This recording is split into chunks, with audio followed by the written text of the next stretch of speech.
Buenas noches, Cuba. That's right, it's me, your favorite president, or as you guys say it, Presidente Trumpo. Beautiful name. Sounds very powerful in Spanish. Like a telenovela villain, but with better real estate. Actually, you know what? I like you guys already. You can call me El Trumpo. Beautiful name. Very casual, very cool.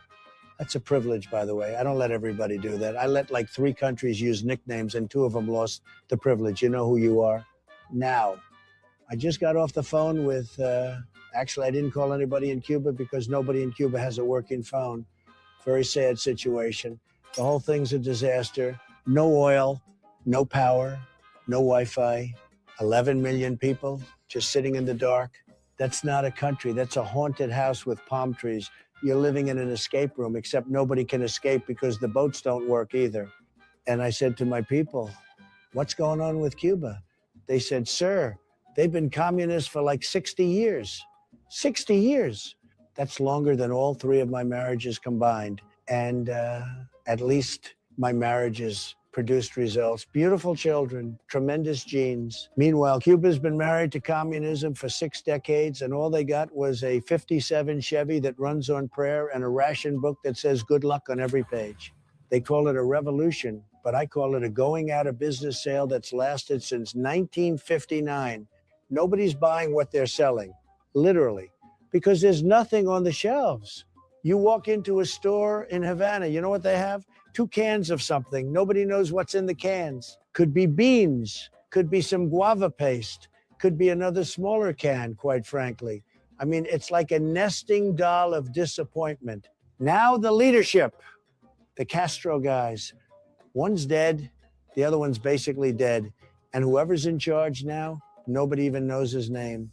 I said to my people, get me the leader of Cuba on the line. And they said, sir, we Googled it, and even Google didn't know. Can you believe it? They know everything. They know what I had for breakfast. It's long, but it's really good. It's really good. This is really long, but it's good. And they don't know who's running Cuba. When nobody even bothers to learn your name, that's not a government. That's a group project where one guy disappeared and everyone just kept going. And by the way, I have Marco Polo. No, I'm just kidding. But I have Marco Rubio, my Secretary of State. Cuban guy. I know Marco very well, actually. Great guy, very loyal, a little short, but great guy. And I said, Marco, you're Cuban, right? He said, yes, sir, my parents. I said, perfect. You're leading the operation. This is your homecoming, Marco. Very emotional. Beautiful moment. He got a little teary-eyed, I think. Hard to tell. He's very stoic, very serious face. But inside, he's doing the salsa. I guarantee it.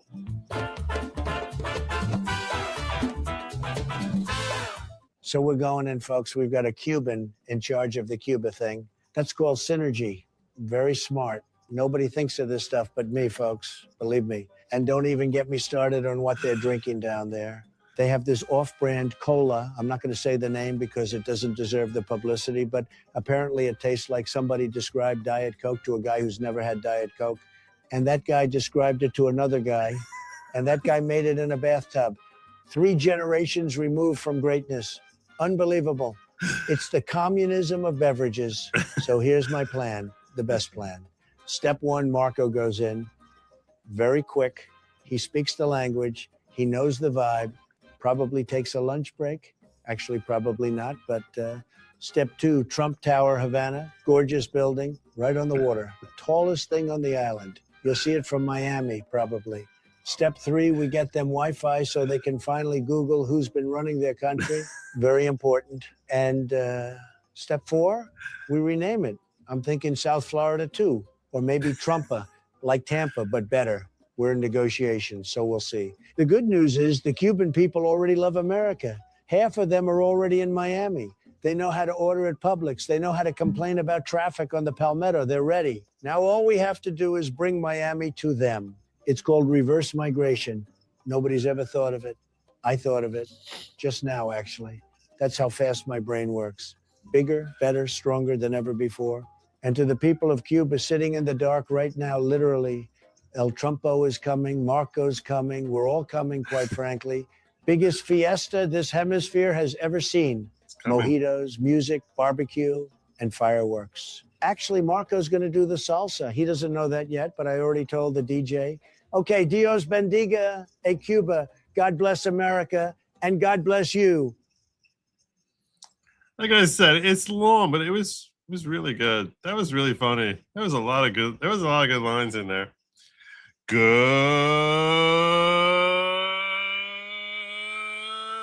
evening, everybody. Welcome to the following program. I am your host, Joe Neerman, aka Good Logic. Happy Memorial Day for those of you still celebrating today. I don't know if celebrating is the right word. I always struggle with Memorial Day because even saying Happy Memorial Day, I will just say America remembers.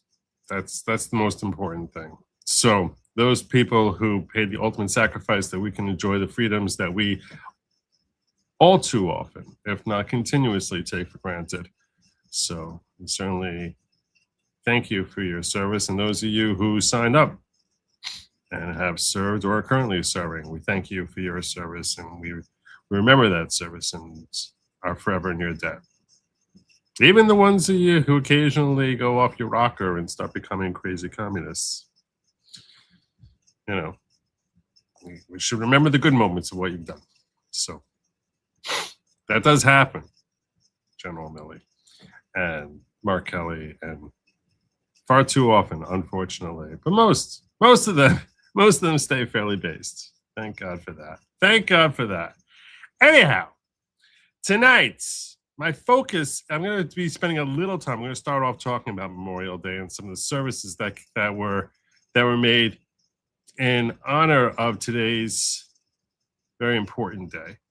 And then I want to talk about a former member of our military services who this weekend announced that she was leaving the Trump administration. And that obviously is Tulsi Gabbard. I have a lot of, she's perhaps one of the most perplexing figures. One of the most perplexing figures in politics in general. She is a very, very perplexing individual. And you're not going to hear me bashing Tulsi Gabbard tonight. If you're here looking for me to be bashing on Tulsi Gabbard, I will not be bashing her. I don't, but I have a very weird vibe about her in general. A very, very weird vibe. And I think it's important with her announcing her resignation from the Trump administration. I think it's important for us to try and assess Tulsi Gabbard as a politician, her work with DNI, and what comes next for her. Where is she going next? And I think that you probably might have a lot of different opinions. If I polled the audience right now, I probably should do a poll, and at some point I likely will. But if I polled you right now as to how you feel about Tulsi Gabbard, do you like her? Do you hate her? Where are you sitting on her? I have literally no idea where you guys are on Tulsi Gabbard. I don't think that a poll is not going to do anything to sway my opinion. I don't care if I'm in the 2% or the 98%, or anywhere in between. I can be talked into appreciating her or turning against her, probably. I'm very, very, sometimes I really like Tulsi and sometimes I'm really not happy with her. It's a weird relationship that I think MAGA has had with Tulsi Gabbard. And I guess we should have seen that this day would come eventually. Before we go into Tulsi Gabbard, we should spend a little time talking about the Memorial Day and events from today, because there was the traditional annual service honoring the unknown soldier, which I think we should pay tribute to. I think it's an appropriate way to mark the day. Just get this out. World politics, it feels like America is pulling off a Band-Aid. It just wasn't expected to feel this good. Yeah. Well, I'll talk to you about what I'm not happy about. I'll talk to you. Most of her work that she's done, well, we'll get there. I'm gonna have to put a poll up on this. I'm gonna put a poll up. By the way, we have a goal tonight. I forgot to mention. I should mention the goal. Right. The goal is this. If we get 15 super chats in quantities of $10 or more, if we get that goal, because this is the first one toward this one counts. This one counts, and it doesn't have to be on YouTube. It could be in Rumble. It could be Venmo. It could be coming from anywhere, really. Locals. Wherever it is. I'm going to give you a third hour of news from around the world. Because I got lots of stories from around the world. So I'll give you a third hour of that if, in fact, we hit our goal. Sometimes we hit a goal, sometimes we don't. I don't know. But I should mention the goal, because if I don't mention the goal, what's the point of having a goal, right? You have a goal so that you can have a goal, so that people know that there's a goal and there's something to shoot for. So before I get into Tulsi, let's spend a few minutes appreciating today's events.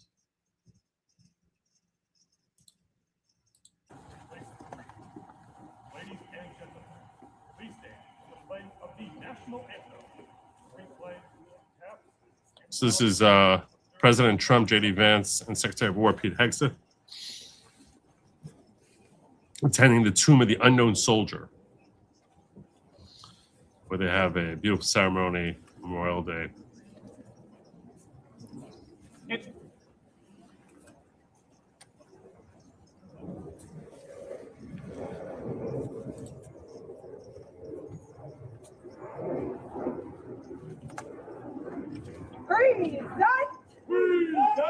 Talk.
Present. Talk.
shoulder, hug.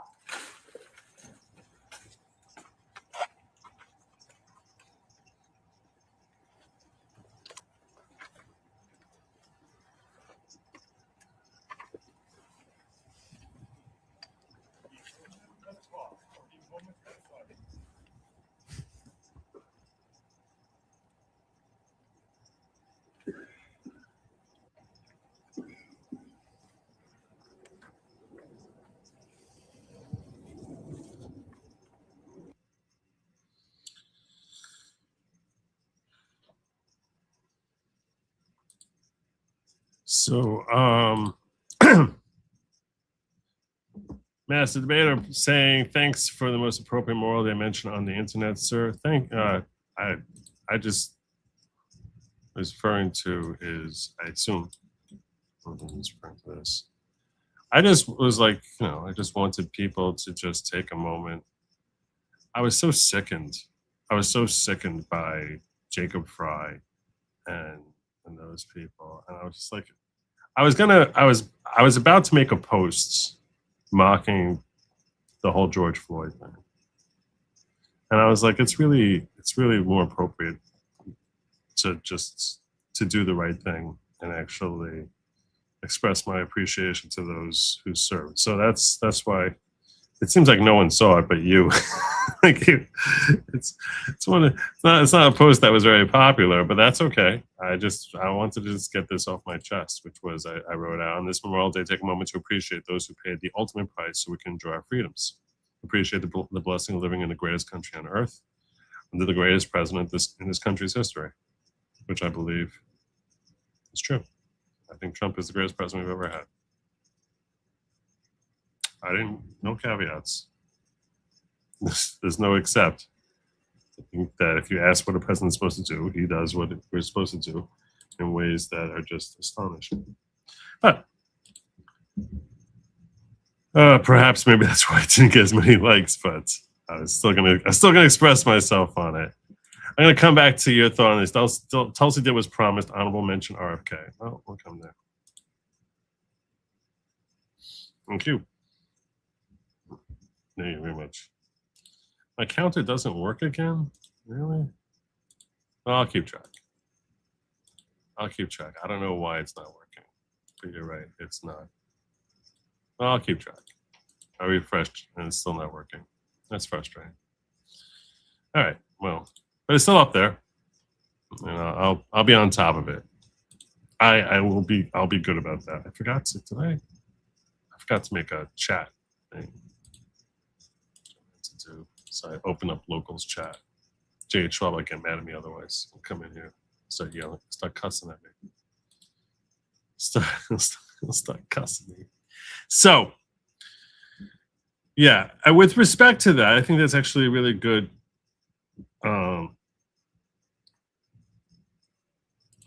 With respect to that, today Tulsi Gabbard did something that I thought was really beautiful. And that is, there was a woman who posted on X. There was a woman who posted a post on X yesterday. And this is what she wrote.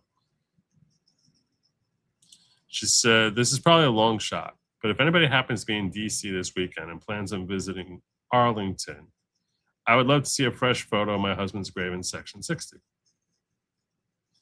SSG Allen W. Shaw, Section 60, grave 8451. B Company, I got that. That's probably B Company. 12 Cav, 1st Cavalry Division, November 10, 1975 to February 9, 2007. There's just something about knowing people still stop by, still say his name, still remember. And the biggest named person, as far as I'm aware of, who went there in honoring this request by Showerland is Tulsi Gabbard. She said, it was an honor to visit your husband's grave today on your behalf. Pay my respects. It was wonderful to see the beautiful flowers representing many others who did the same. Our nation owes a debt of gratitude to those who made the ultimate sacrifice and to the loved ones left behind. Thank you for your service and sacrifice. There's a picture of her visiting visiting the tomb, visiting the grave. I think that what we do on Memorial Day and the pomp and ceremony that we make around the tomb of the unknown soldier is actually one of the most beautiful things about this country. We are the freest country on earth. And the only reason we have that blessing is because of countless people who gave their lives or risked their lives in order to help preserve those freedoms, from our very founding to this month, this week. And those heroes, one and all, need to be celebrated, honored, and revered, respected, always, for helping to establish and maintain the greatest country on earth. The most freedoms that you would not have anywhere else. That's what they fought and died for. Many of them risked their lives. Memorial Day, we remember those who fell. And all of the pomp and ceremony that we put around the Tomb of the Unknown Soldier is very fitting, because the Tomb of the Unknown Soldier, specifically because it's not someone who's being acclaimed because of their particular status, their particular accomplishment or achievement. It was simply that this was an individual. This was a man who gave his life for our country. And for that remarkable self-sacrifice that we will remember, we're not obviously not remembering the individual, we're remembering the deed. We're remembering the nobility of the action. So by definition, the unknown soldier is someone who will forever remain someone who's nameless, faceless, whose accomplishments, deeds, efforts, success, or failure on the field are something that we can never possibly know. And in that sense, the unknown soldier becomes every soldier. And it represents America's promise to our military, both past and present, that we are not going to forget what you've done.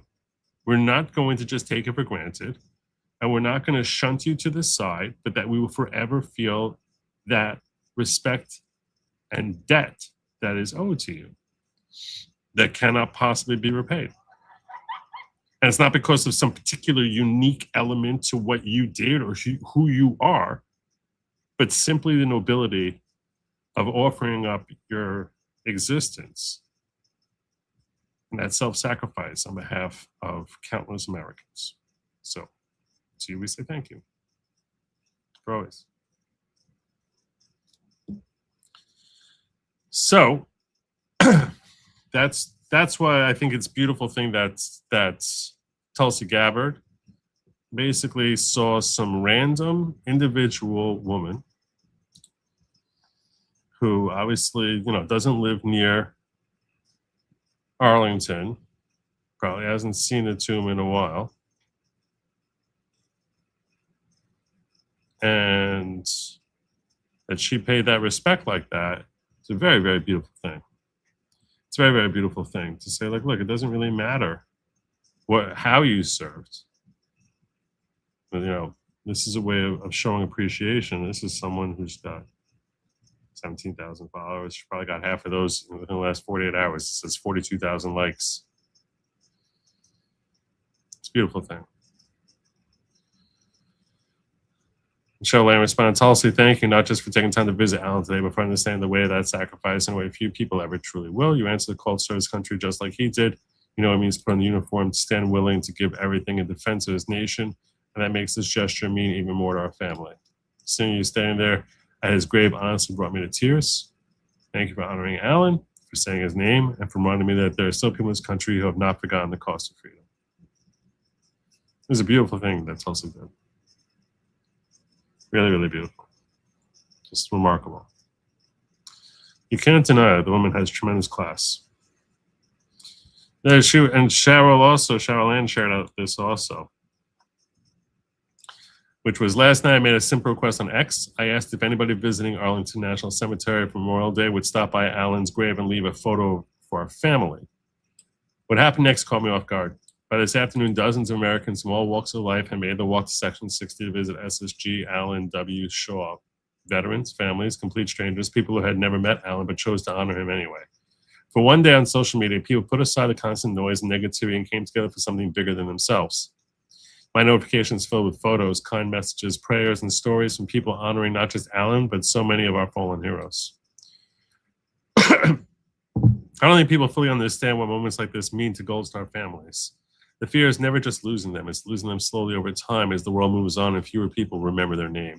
But today showed me that Allen will never be forgotten.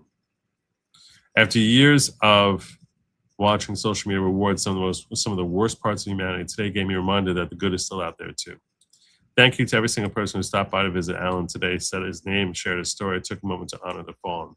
This right here is for America, is the America Allen knew and loved enough to fight and die for. And today you'll show us all that it's still here and still worth fighting for. What a beautiful sentiment.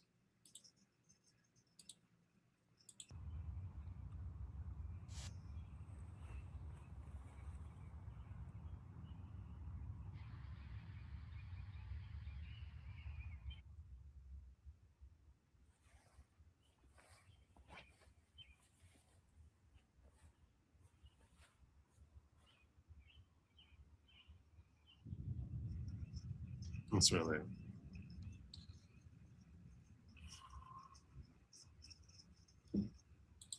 it's really beautiful. On top, they're showing there, that's the DNI. That's what Tulsi is leaving there. A little plaque.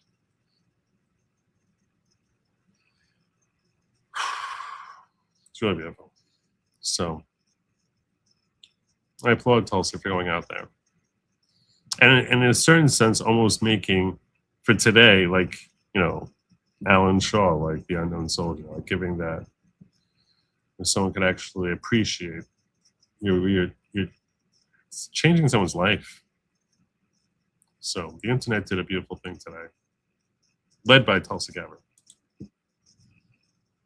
So I like sharing stuff like that with you guys. I think it's good. Always remember what was given to up to start this country to what is sacrificed today. Their shoulders are what we built this country on. It's true. JH, what you just played the president too and brought a tear to my eye. It's what we should be. It's what we should be. Thank you. Yeah, it is. And it's my privilege to be able to, like, you know, take a moment with you all and appreciate the people who gave us liberties that no one else has, opportunities that no one else has. And yeah.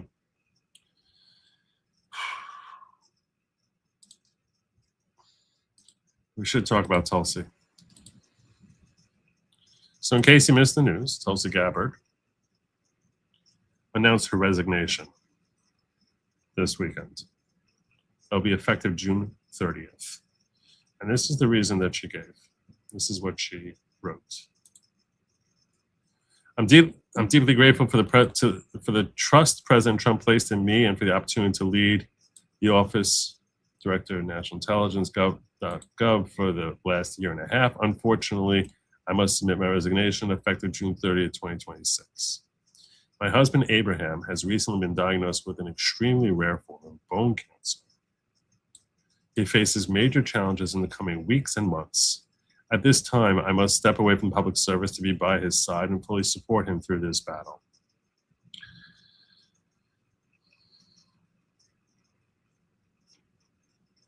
She continues in her letter by saying, Abraham has been my rock. Let me make this a little bigger. That's what she wrote in her memo.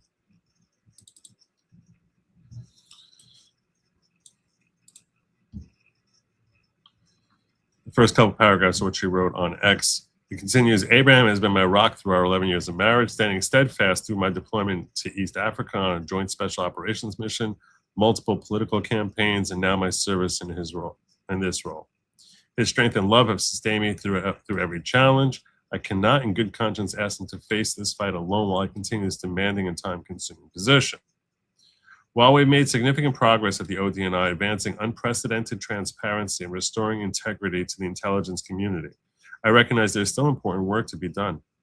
I'm fully committed to ensuring a smooth and thorough transition over the coming weeks so that you and your team experience no disruption in leadership or momentum.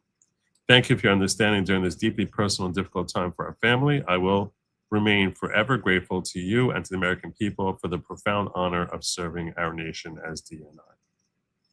So, with love and aloha, Tulsi Gabbard.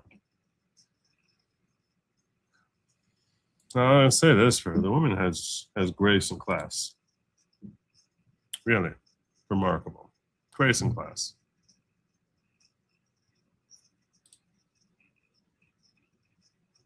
And most of the messages in response were very supportive of her, as they should be. Catchard saying, thank you for your service.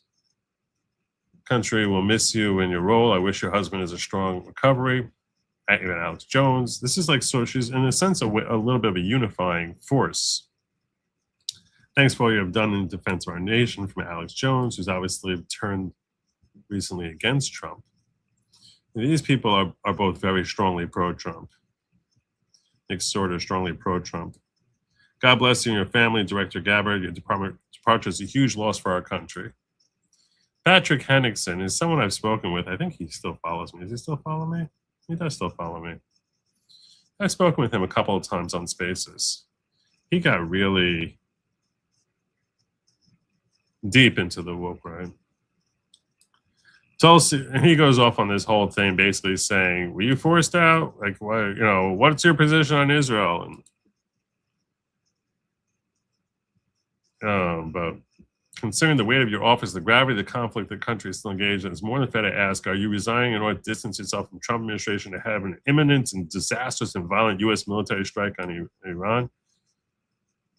If that was the case, she'd get out like today, if it was imminent. Just think.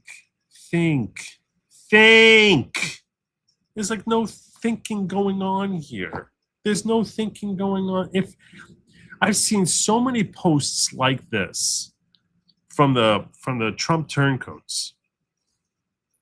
So many, and he was a Trump supporter. He became a Trump turncoat.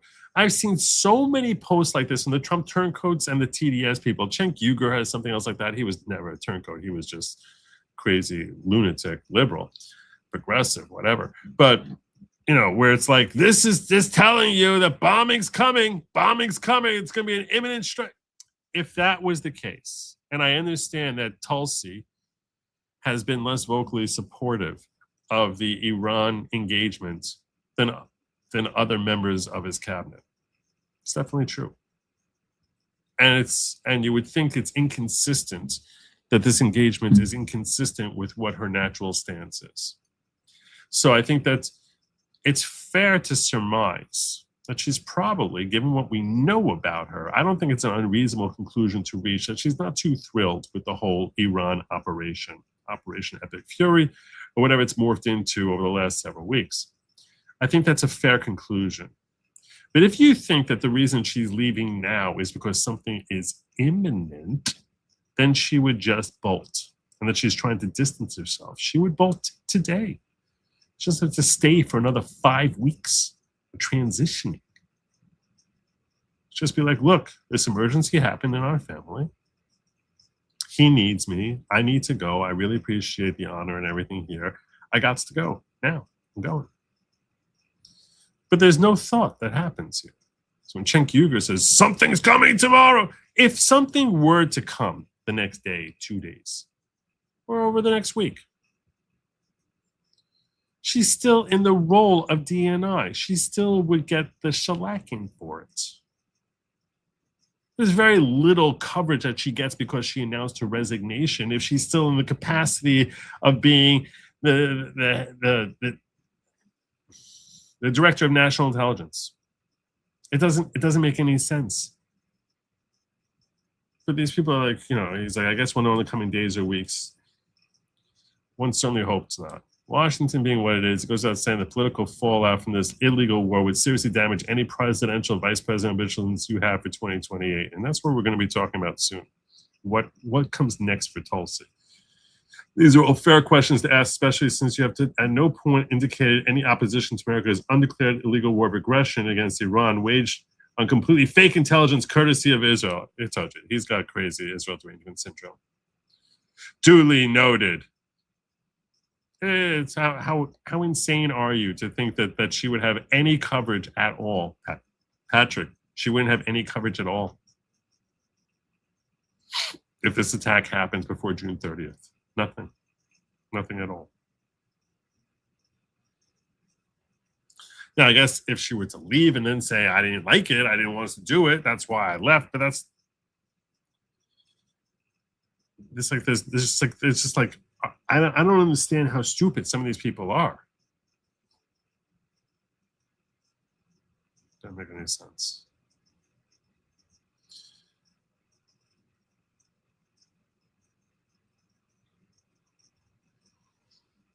Goldie Gamari, who stands strong with Trump. God bless you and your family. Matthew Marsden. I need to get Matthew back on here. Where the heck have you been, Matthew? Where you been, Matthew? I need to get this guy back in here. Matthew Marsden. If you don't know my relationship with Matthew Marsden, I'll share this with you. He's an actor. He was never like a huge actor. I think his biggest role was in Black Hawk Down a long time ago.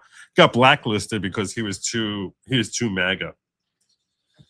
So he got blacklisted out of Hollywood. But he's a British immigrant to this country. And I had put out a comment that was sarcastic, which sounded like a little bit like a leftist. I don't remember what it was. I think it was when I got my press badge, and I was like, now I'm greater than all. I held up a picture of my press badge. I was like, now I'm officially a member of the elite. The rest of you peons suck. You know, you're all a bunch of losers. You're not nearly as important as me. Or something like facetiously joking around like that. And he never heard of me before. And he like retweeted it, basically saying, look at these stupid leftists and how crazy, you know, how they put all their he was mocking me for being like a loser who was all proud of my press badge and didn't realize that I was joking around and being sarcastic. So, and he ended up apologizing, and I ended up bringing him on the show afterwards, and we really hit it off. Like I consider him a good social media friend. So I need to get him back in here. He's a good chat. And he's a cool guy. Your patriot who got on with her job quietly, and she did. She did it with grace. She didn't get. You see all the love that she's getting from everyone, and it's appropriate. Cernovich, it doesn't matter what part of MAGA you're associated with. Everyone here is huge support for her, which is appropriate. I wanted to share this with you next. This is Tulsi and her husband. There was an occasion which there was. I think I had it in a different thing here. So I don't remember what the occasion was.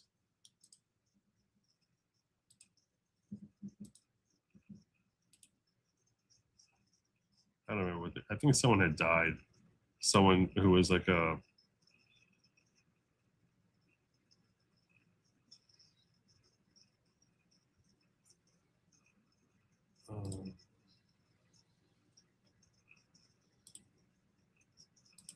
all right, well, this was her with her husband Abraham,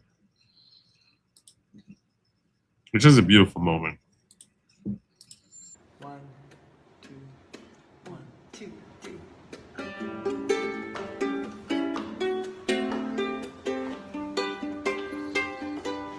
Where I live, there are rainbows, with life in the laughter of morning and starry nights.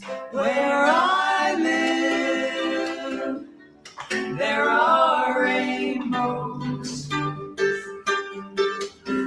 arms full of colors and birds filled with song. I can smile when it's raining, touch the warmth of the sun. I hear children laughing in this place that I love. Where I live, there are rainbows. There's life in the laughter of the morning and starry night. This is a beautiful moment. Husband and wife, I think they were singing this to honor someone who had died, and that was his favorite song or something. Beautiful moment. They sang well too, together. And he seems like, nice, wholesome guy. I wish him nothing but blessing and a rapid recovery from what I'm sure is, I have no doubt, is a challenging period for both him and Tulsi. So, and we pray for his recovery. Because, why wouldn't we pray for any human's recovery? And he certainly seems like, from what little we know of him, he seems like one of the good humans. So God bless Abraham.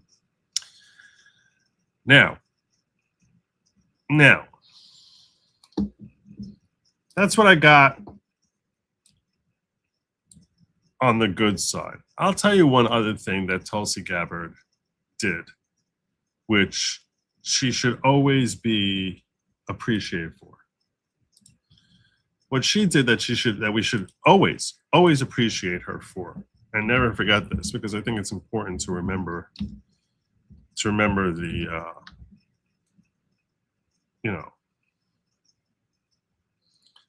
to remember the accomplishments of people in office. Is she basically, well, it was this, really. In case you forgot, this was last summer. That doesn't just affect Democrats or Republicans. It's not a Democrat or Republican issue. This is an issue with such significant impact that it should concern every American, because it has to do with the fabric and integrity of our democratic republic. That we had a situation here. This is her exposing Obama, that he weaponized our intelligence community against Trump when he came into office in 2017.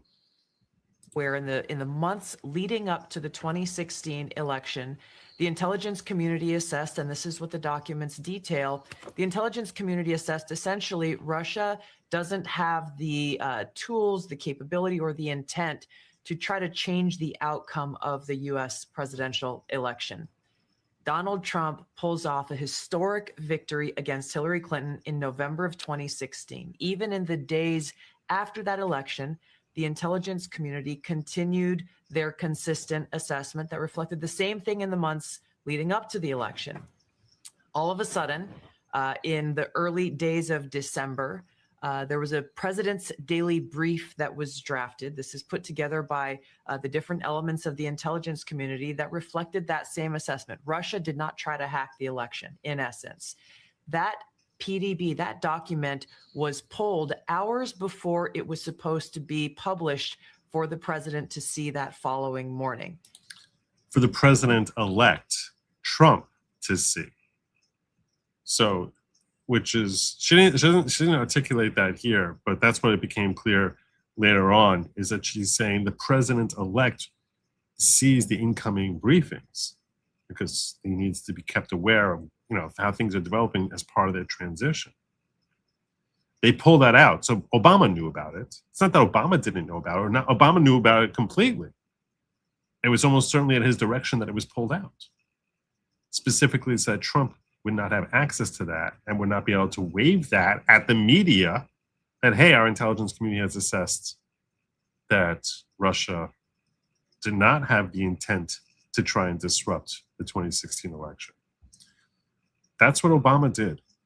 And Tulsi Gabbard brought that to light, as well as the ensuing operation to try and skunk the incoming Trump administration in late 2016, early 2017. That document was never published until we released it yesterday. One day later, President Obama calls a meeting of his National Security Council, his top officials, to be held on what they called a sensitive topic.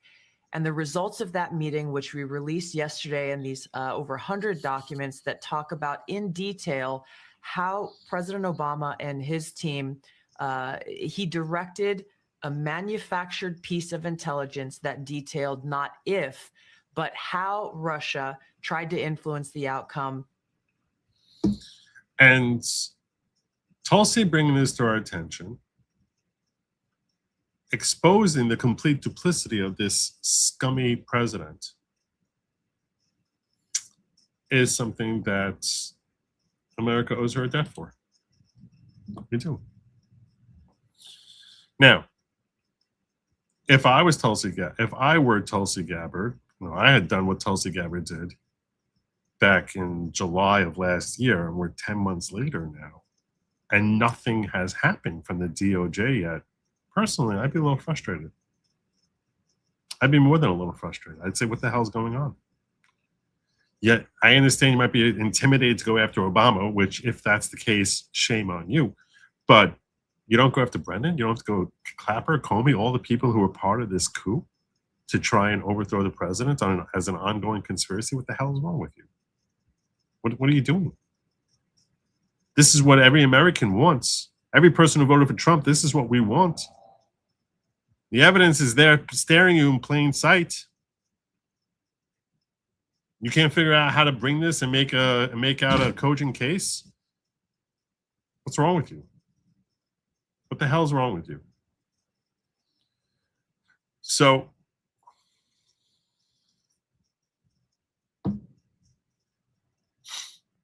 I think that if I were Tulsi Gabbard, I'd be very frustrated by that, personally. And I'm very appreciative of what she did there. I think that was a very important thing. And President Trump seemed to appreciate what she did also. He appreciated her work.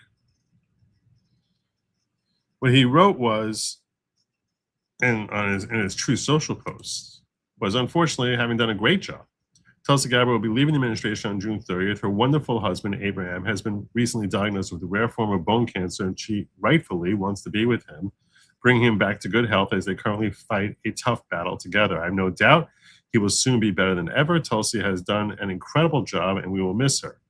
Her highly respected principal deputy director of national intelligence, Aaron Lucas, will serve as acting director of national intelligence. So Aaron Lucas steps up into Tulsi Gabbard's role. This is Trump speaking at a conference about the work that she did. Now, this is from July 2025. So this was his comments on her. The witch hunt that you should be talking about is they caught President Obama absolutely cold, Tulsi Gabbard. What they did to this country in 2016, starting in 2016, but going up all the way going up to 2020 in the election. They tried to rig the election and they got caught. And there should be very severe consequences for that. You know, when we caught Hillary Clinton, I said, you know what? Let's not go too far here. It's the ex-wife of a president, and I thought it was sort of terrible. And I let her off the hook, and I'm very happy I did. But it's time to start, after what they did to me, and whether it's right or wrong, it's time to go after people. Obama's... Time to go after people. This was July 2025. We're in May 2026. It's 10 months later. Been caught directly. So people say, oh, you know, a group. It's not a group. It's Obama. His orders are on the paper. The papers are signed. The papers came right out of their office. They sent everything to be highly classified. Well, the highly classified's been released. And what they did in 2016 and in 2020 is very criminal. It's criminal at the highest level. So useless Pam Bondi would never go after it. Was Todd Blanche doing anything? I don't know. You don't know. No one knows. No one knows what the hell's happening. So that was his message of support for Tulsi. So, well, that's well and good.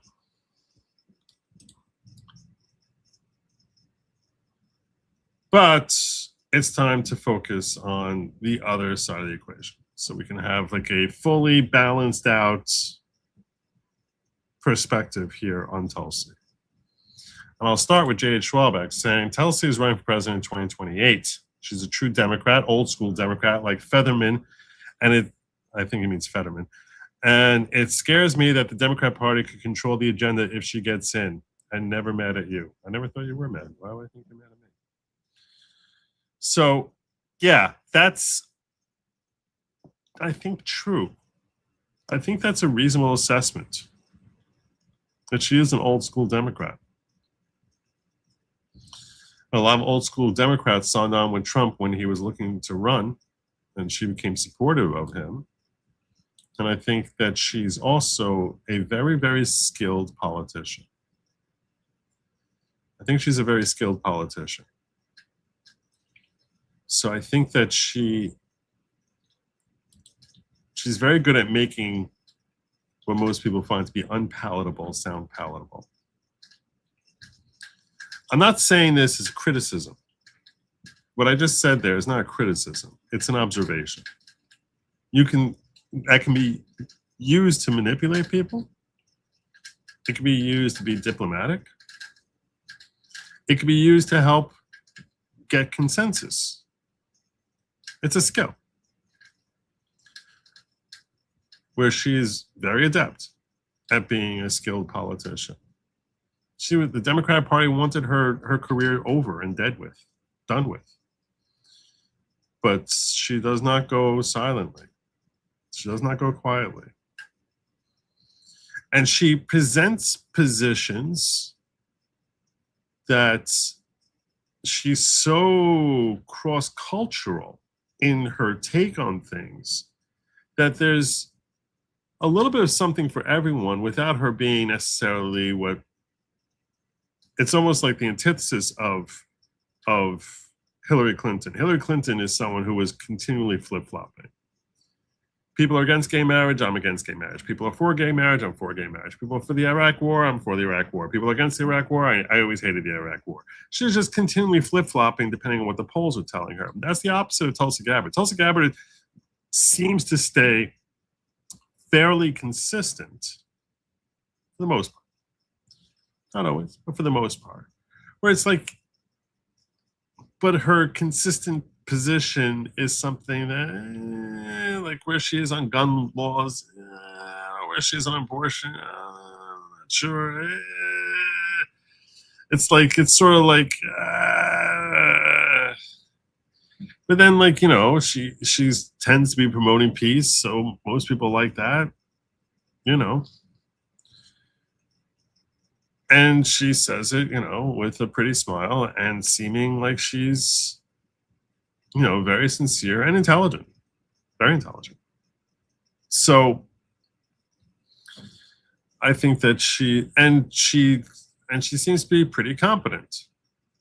I mean, the way she laid out what Obama did, it's a very confusing story that she was able to break down for the world. So she's very competent. And her positions are like something that's like sort of like she's not. She'll call out corruption. So you gotta like that. How can you not like that? You know, and she doesn't care what side of the aisle the corruption's on. She'll call it out, which you have to like that.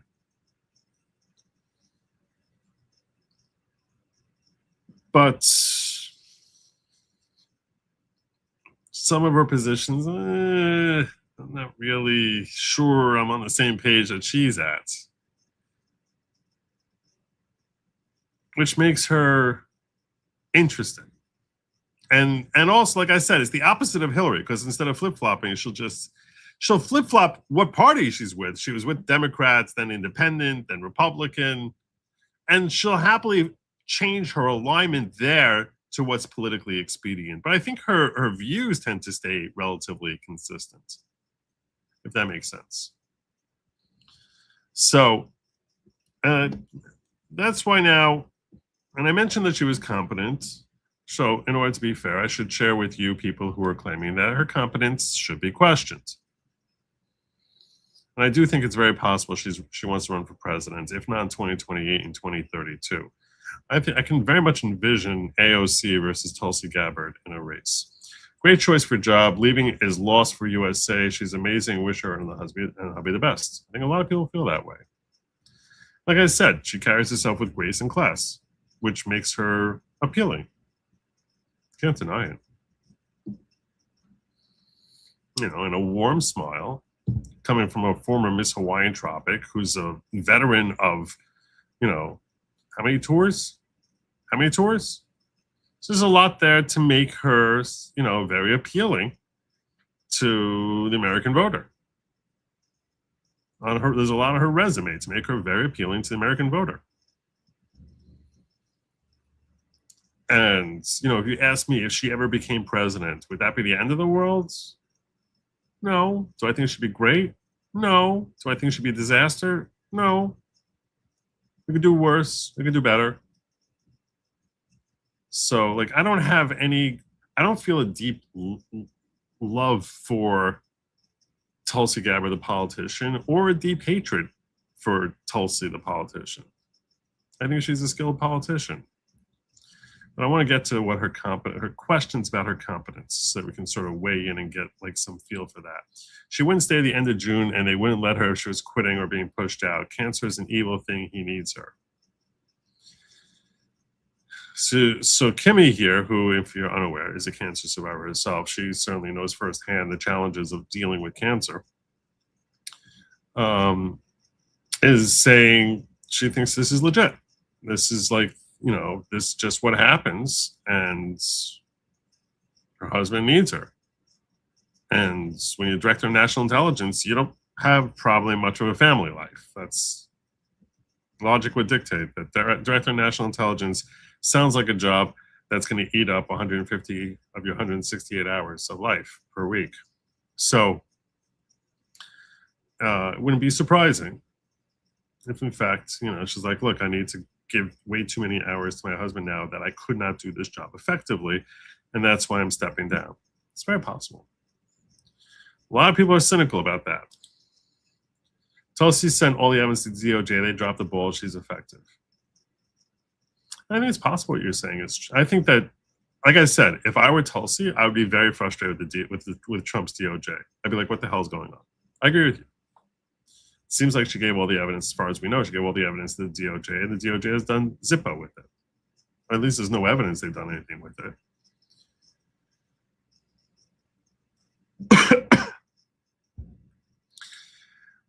I'm hesitant to bring this up, but I have to bring this up because you cannot deny that Laura Loomer called this. You know, when someone makes a prediction, even if you hate Laura Loomer, and like I said, I kind of feel very uncomfortable with Laura Loomer, but I cannot deny that sometimes she gets access to information that you and I just don't get access to. And she gets tip-offs on things that you and I don't get tipped off on. So the fact that she's, you know, when she happens to be correct about things, this is what she wrote on May 14th, Laura Loomer. I warned J.D. Vance, Tulsi Gabbard is doing everything she can to undermine the Trump administration. The top political advisor, Roger Stone, who told me over a year ago that he will be running Tulsi's 2028 presidential campaign and who admitted that he personally saved Tulsi Gabbard from being fired, is now attacking Vice President Vance's new national security advisor, Cliff Sims, who is also a top advisor to the CIA director. Roger just deleted his post attacking Sims, but don't worry, I always have the receipts. My fingers move too quick and I got the screenshots. Tulsi seems to be having Roger Stone, the original dirty trickster himself, who was one of my closest friends before he became consumed with hatred for me while working with Tulsi Gabbard, do her dirty work against VP Vance so she doesn't have to. Now, this sounds like a woman who has personal issues with Tulsi Gabbard, the way she's laying this out. I will soon be proven right about Tulsi Gabbard, and Roger Stone will then come crawling back when he realizes he bet on the wrong horse. Hopefully, J.D. Vance opens his eyes soon. See video below. Why did you delete this, Roger J. Stone? Now let's see all the nasty anti-Trump comments made by Tulsi and her staffers, who are all funded by the Koch network. This is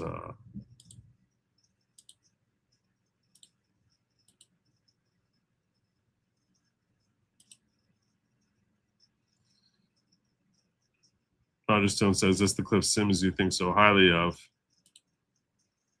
So he's obviously attacking Cliff Sims. And then it got deleted. She had written a day earlier, Tulsi Gabbard is really playing with fire. Not only does nobody at the White House trust her with intel, DNI equals do not invite, but it's worth noting John Ratcliffe, the CIA director's top aide, Cliff Sims, is now J.D. Vance's top national security advisor. Remember I told you all Tulsi is deliberately trying to get fired because she was told she needs to resign by midterms. She desperately wants to unleash on President Trump before the midterms, like her buddy Joe Kent, so she can cause maximum damage to the GOP ahead of the midterms and then run for president against J.D. Vance to throw 2028 to the Democrats. Bookmark this. You all know I'm always right. I don't know if she's always right, but she's not always wrong. She knows what she's doing. It's deliberate. She's a Democrat who has always hated Trump. A zebra never loses its stripes. So this was her prediction that she was going to be leaving before the midterms. But she made 11 days ago, 12 days ago is when she sent this post out.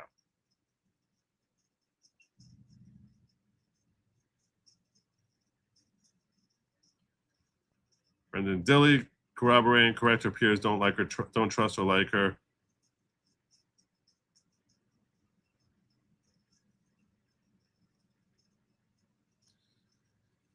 So a lot of people don't know what's going on inside the White House as far as like, is there a distrust of her? Is Tulsi Gabbard some sort of spoiler in waiting to try and harm J.D. Vance in 2028 or to help skunk the midterms? Now, we don't know what direction she's going to go.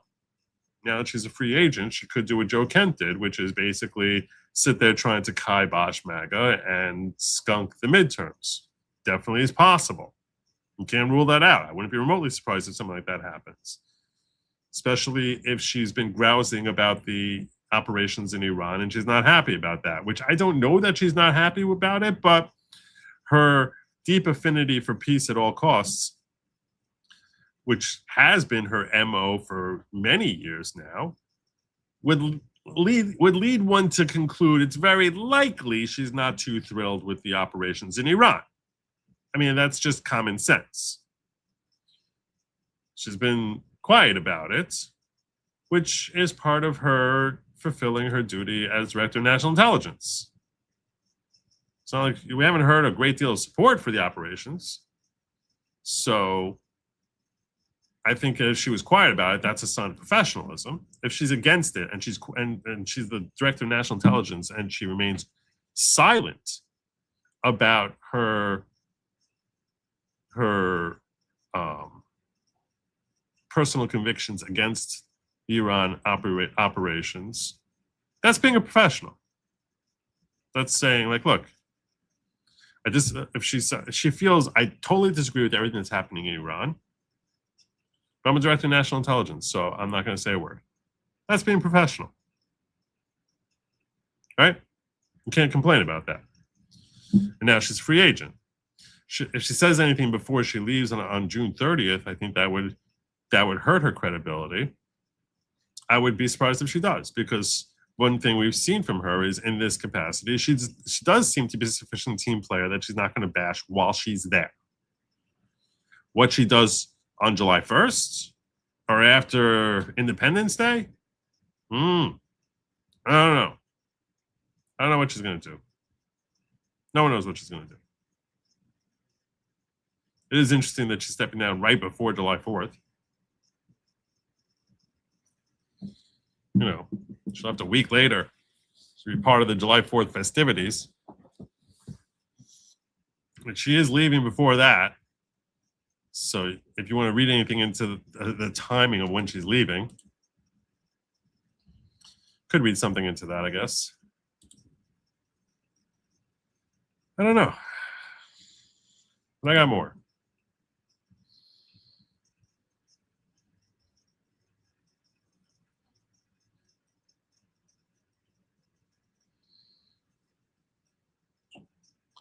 I got more.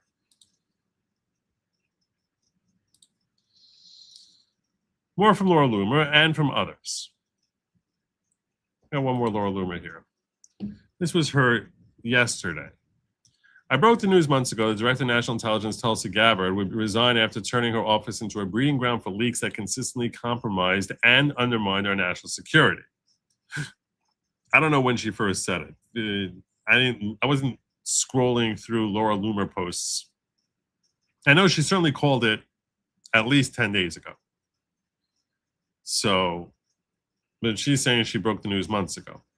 Insiders in the White House and close Trump allies literally nicknamed DNI Do Not Invite because Tulsi Gabbard constantly sabotaged President Donald Trump and combated CIA Director John Ratcliffe,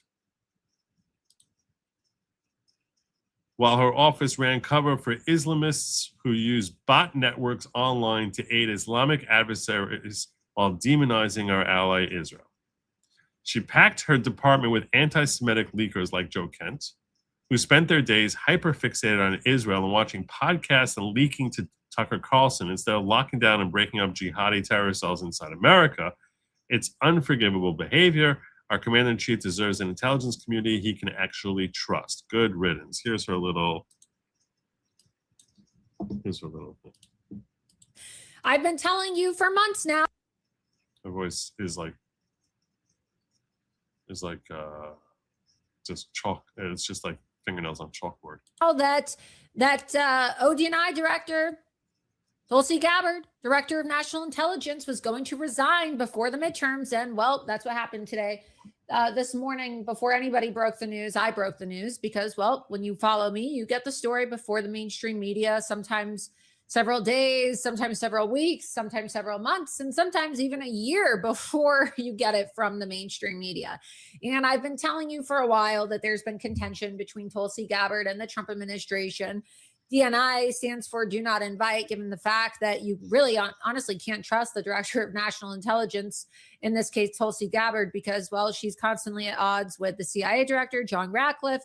And there's been so many leaks out of her office pertaining to Iran and Venezuela. And look at Joe Kent, who she made her chief of staff and oversaw in his position as the director of the Center for National Counterterrorism, where he, of course, decided to become a Candace Owens super fan and leak information to Candace Owens and Tucker Carlson and get consumed by his Israel derangement syndrome to the point where he wasn't actually doing his job, right, as the director of the Center for National Counterterrorism. So that's why we've seen so many Islamic terrorist attacks over the last several months on U.S. soil, and just an absolute refusal, it seems, by a lot of these individuals who work at ODNI to really crack down on this jihadi terror network in America, because you have basically the HQ for Hitler Youth operating out of Tulsi Gabbard's office, right?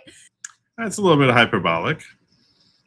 I mean, that's really what it is. And a lot of people in the admin, they know this is true. They know the president can't even trust the intelligence that he receives, because ODNI has been infiltrated by a bunch of anti-Semites who want to basically make Israel look bad about everything.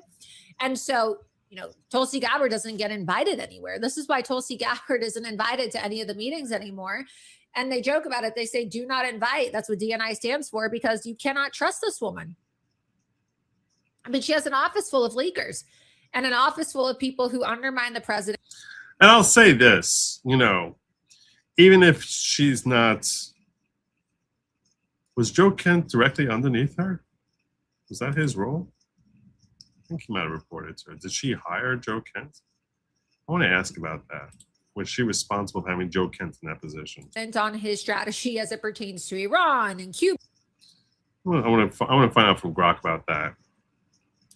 Sometimes the structure of government can be a little bit perplexed.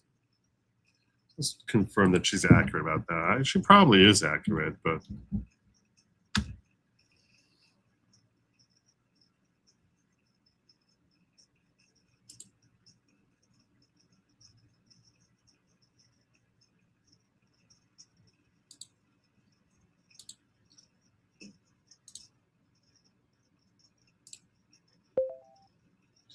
Hey, Grok, can you clarify something for me? Sure. What's on your mind? When Joe Kent was working in the government, did he work directly beneath Tulsi Gabbard?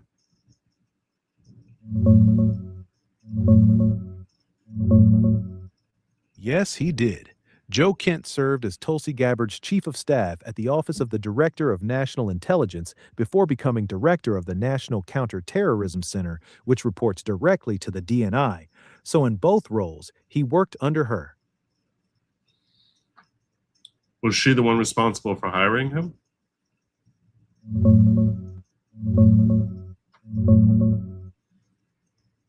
Yeah, she hired him directly as her chief of staff back in February 2025, right after she became DNI.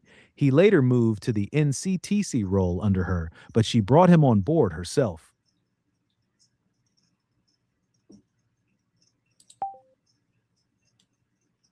So I do think it's fair to criticize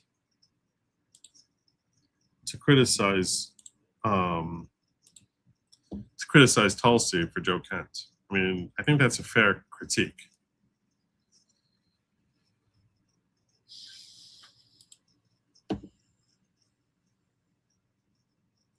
Which plays into what JH is saying here, which I believe Tulsi Gabbard would be the next Jimmy Carter. Heart in the right place, but ineffective. Plus, the party would take over the agenda and corrupt her. Plus, what's going on with the gray hair? It keeps moving. It's not moving. When I cut my hair closer, it's more pronounced, I think. But thanks. Thank you so much. You look great too. It looks distinguished. Kimmy's saying, OMG, it's cancer. Did Loomer predict that? Tulsi will cocoon herself away with her husband and focus on treatment and healing. Life is more important than politics or future career and power.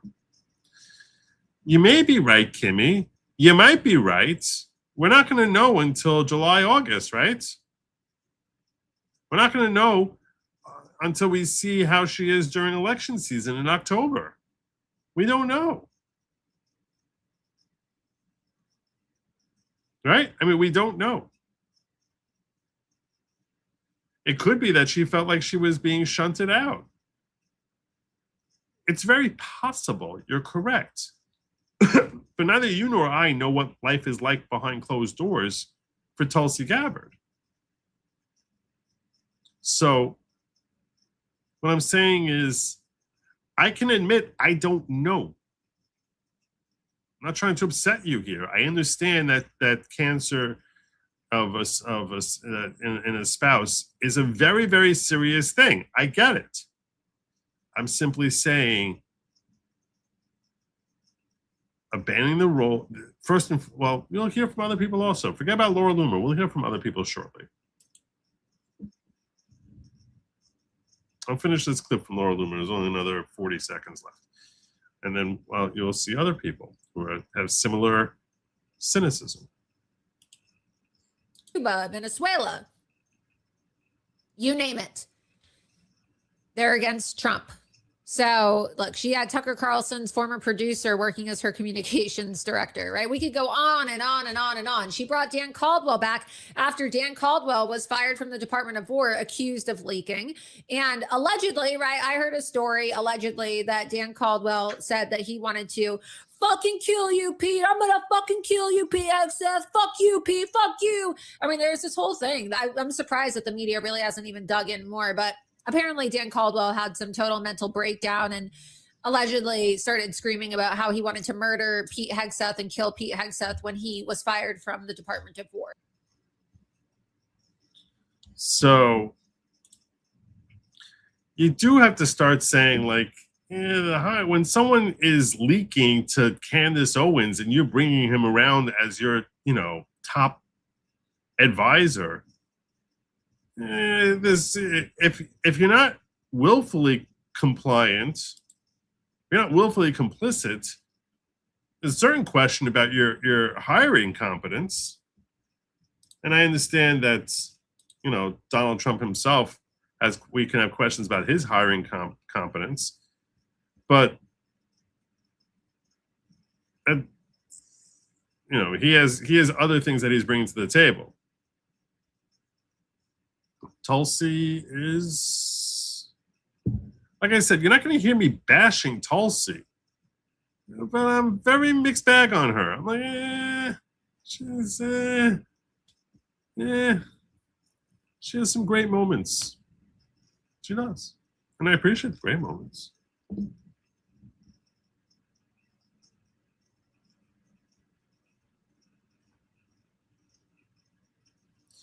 Scott Bannon.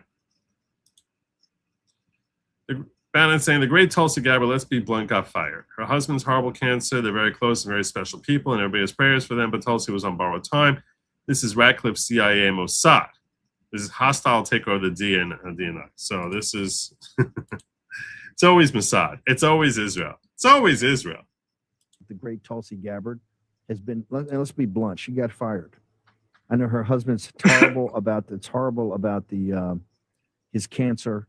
They're very close. They're very special people, and everybody feels for them and has prayers for them. But Tulsi Gabbard was on borrowed time, and this is Radcliffe and the CIA and the Mossad. This is a hostile takeover of the DNI. The great Tulsi Gabbard. So here you have. I'm just going to point out to you opposite ends of the MAGA spectrum, right? You got Laura Loomer here, who, let's face it, she can sometimes break news and sometimes come across a little bit kooky and grating, you know, but she's obviously a diehard Trump supporter, basically saying that Tulsi is ditching off and using cancer as an excuse because she has her own aspirations and she has questions about her competence. Then the opposite end of the spectrum, you got Pete Bannon over here from the woke right saying she was canned and that this is the Mossad is controlling our intelligence agencies. Why Mossad is going after Tulsi specifically? I guess the speculation likely is that, much as you and I can speculate, that she probably is not a big fan of the Iran operation. So that was just too much for Bibi to take. Bibi can't handle that. Get rid of her. Oh, God. I can't with these people. I can't. But my point is, opposite ends of the MAGA spectrum, both of them speculating it's not cancer. Cancer is a convenient thing for her to claim.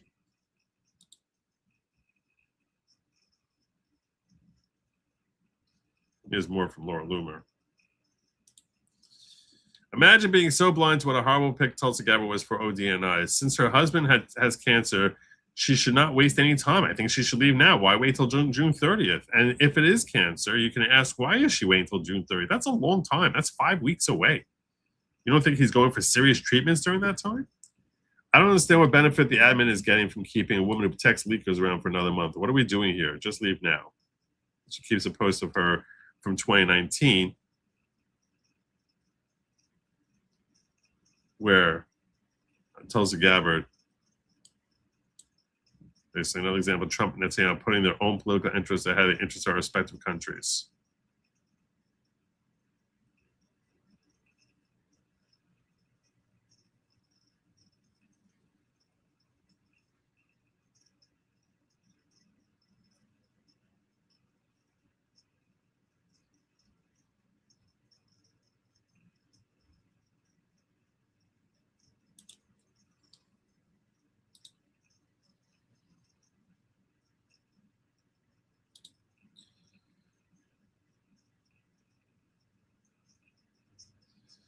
Shipwreck Crew. His take on this. Only if you're a complete political dope did you not see Tulsi Gabbard as a shape-shifting political free agent from her first moments courting MAGA, with the plan from the very beginning being focused on the 2028 race, where her goal is to be the VP choice. Now, outside the administration, she can start to lead the isolationist push and blaze that trail without worrying about recriminations directed at her. In the next 12 months, we'll know better who she's the stalking horse for. She'll be in the primaries, but her goal is to be the 2028 version of 2020 Kamala. She's really got her eyes on 2032 and 2036. This has always been obvious if you weren't a Tulsi fanboy or fangirl. Nothing with her has ever been as it seems.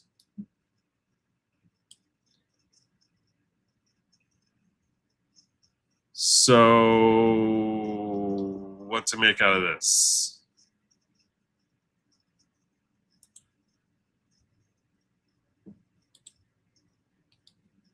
I will share this with you. I put a poll up when I announced this in my community.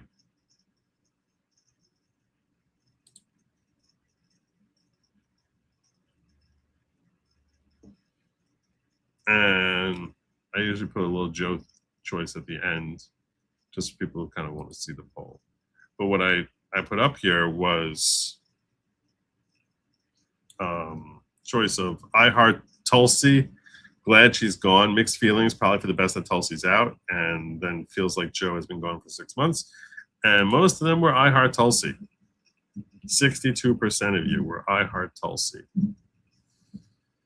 Only one person seemingly voted glad she's gone. 13% of you saying mixed feelings, probably the best that Tulsi's out. I do think it's weird that she's there so long. Is there really that much transitioning that has to be when she's handing the reins over to the guy who was her assistant?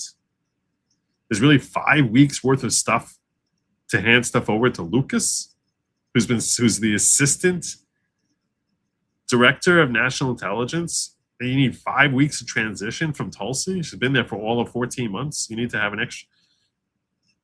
I don't. She's been there for 17 months.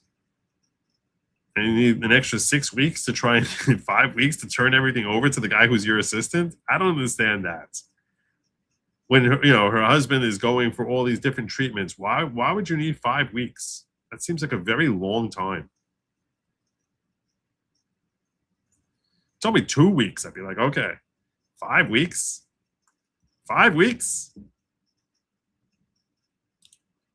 Oh, Tulsi's Greek. Keeps me if not you. You're a Greek god. No one should question your looks. Okay, the IDF might want to question. Tulsi's gray hair keeps moving. Oh. Does it? I guess. I don't know. But my point is,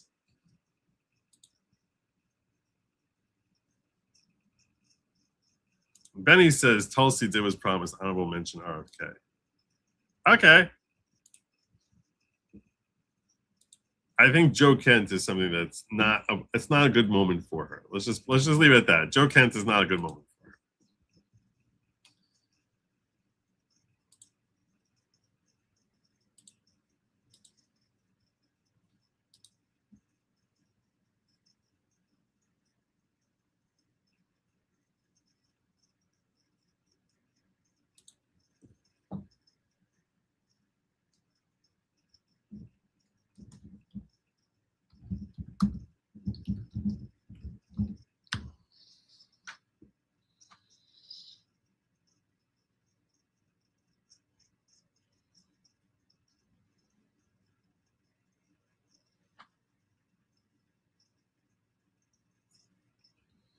And some people have higher aspirations.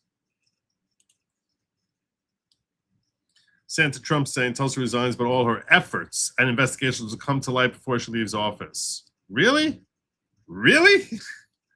You think? I don't know. Investigating Havana syndrome and the directed energy attacks the agencies have spent 4 years bearing. She was devastatingly effective, and all of her investigations will see the light of day before she leaves office. You think? Really? I don't have such high hopes. Why? Why do you think that's going to happen? They didn't bag her. A real-life family crisis did. But they have shown to everyone their truly rotten face by claiming victory. Do you think that these investigations are going to come to light and we're going to see any development between now and June 30th? Do any of you actually believe that? I'm putting that as a poll. I need to know if any of you actually believe that. What would that be based on?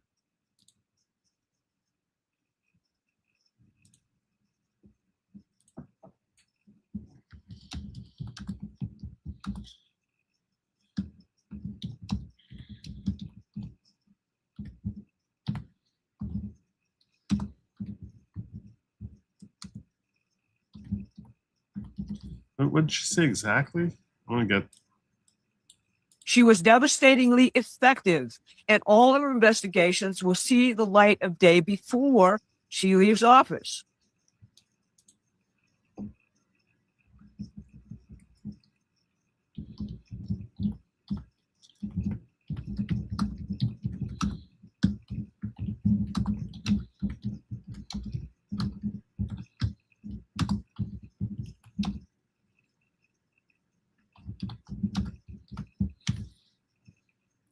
Do you think any of Tulsi's investigations will see the light of day before June 30th?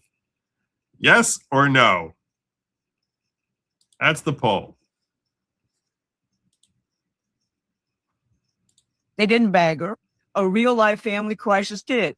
But they have shown to everyone their truly rotten face by claiming victory for the intelligence community as Tulsi's husband begins cancer treatment. Here's my test for any new DNI appointment. Under Biden, the CIA and Britain's MI6 were completely integrated, fused operationally, as discussed openly by both services in this Financial Times forum. Is that corrupt and globalist arrangement still operating? If it is, the war against this administration continues by exactly the methods used against Tulsi Gabbard. Now, if I just helped you gain some... Yes. Yes. Why? Why? Why do you think that's going to happen?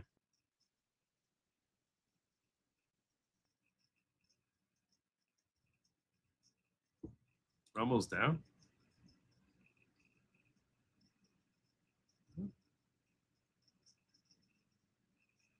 No, it's still going. Wait.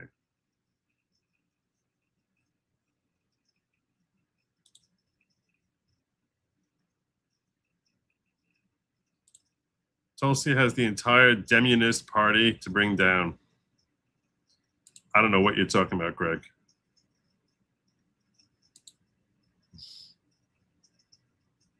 Clarity about the nature of the war we're fighting, you need to subscribe to our free newsletter at PrometheanAction.com. Promethean Action tends to be pretty good. What I've seen of Promethean has actually been pretty impressive. I don't know why. Why? Duckfat, tell me why. Or Lean Zap, tell me why. Is any people are saying yes in my poll? I assumed everyone was saying no. 57% of you. So what the heck? What do you guys think that this is going to see the light of day between now and June 30th? Why do any of you think that? I got it. I'm going to have to open the phone lines for this. I don't know what you guys are talking about. I don't know what you're smoking. Why? Why would anyone think anything is going to happen the next month when nothing's happened in the last 10 months? I hope you're right. I hope I'm wrong. I just can't even imagine why this would happen. Because Promethean Action is saying so? More of this there. The link is in the description. Now, what about the rotten Senate? Well, last week, the Rhino Senate is staged with a press called a revolt. Acting Attorney General Todd Blanche went up to the Hill to brief senators on the president. If not to push something out there, why stay for 5 weeks? Okay. I guess maybe that's being optimistic. This $1.776 billion anti-weaponization fund, established from Trump's settlement of the IRS leaked tax returns lawsuit he brought. It is designed to compensate Americans destroyed by the Obama-Biden lawfare machine. The senator screamed at Blanche for 2 hours and walked out, leaving Washington and key legislation in limbo. Senator Tom Tillis called the fund stupid. President Trump answered him tellingly on Truth Social. Tom Tillis is very bitter because he's no longer going to be a senator as of next year. So he's very, very bitter right now. He's very, very bitter. He's like another Bill Cassidy. Okay? He's very, very bitter. By the way, I should point this out to you. Okay? The GOP no longer has control of the Senate. We don't have control of the Senate anymore. We never had Lisa Murkowski. We never had Susan Collins. And with losing, and Bill Cassidy is going to basically be burning everything to the ground, as Tom Tillis.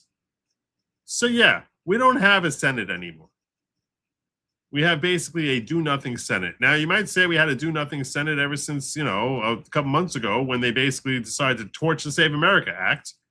but now there's absolutely no inclination for them to actually help the government or help the Republican Party, which means we should anticipate that there will be lockdowns as we go into elections, which spells disaster for MAGA. I'm not going to kid you.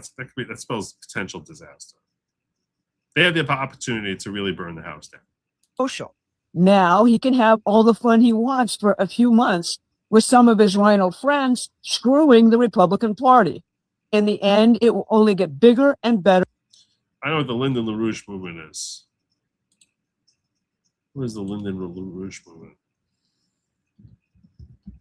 Is that an embarrassing thing for me to admit? Grok, what's the Lyndon LaRouche movement?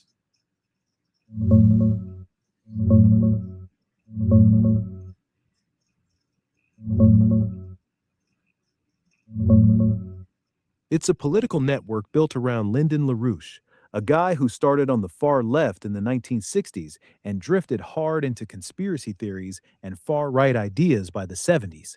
He ran for president 8 times, mostly as a Democrat, built organizations like the Schiller Institute and National Caucus of... Is Promethean Action related to the Lyndon LaRouche movement?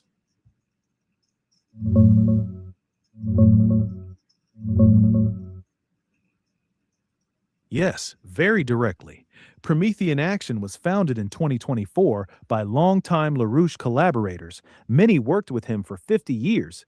They literally rebranded from LaRouche PAC to Promethean PAC and LaRouche PAC Action to Promethean Action. They openly say they apply LaRouche's ideas on physical economics, creativity, and fighting oligarchy. They do stress they're not connected to his widow Helga or her groups like the Schiller Institute. They split over Trump and other issues, but ideologically, it's a direct offshoot of the LaRouche movement. Well done, NY Reno. They got a lot of love on this channel. A lot of love from my people who watch this channel. And stronger than ever before. I The appreciate rhinos picked a fight I appreciate you calling this out. with a bear using a short stick. Just look at what just happened. Trump evicted rhino Bill Cassidy from the... Tulsi announced her resignation effective June 30th because of her husband alleging that her husband has contracted a very rare form of bone cancer and that she needs to be with him. The Senate by running a primary candidate against him who won in Louisiana. He refused to endorse Rhino John Cornyn and threw his weight behind Ken Paxton in Texas. He told Rhino Tom Tillis to his face he would never... Oh yeah, and with Ken Paxton basically giving up his seat, he's stopped campaigning, basically throwing in the towel.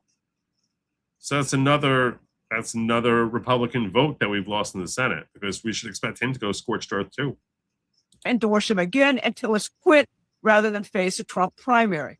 And on Tuesday, Trump endorsed candidate Ed Gallerin crushed renegade Congressman Thomas Massey in Kentucky in the most expensive House race primary in history.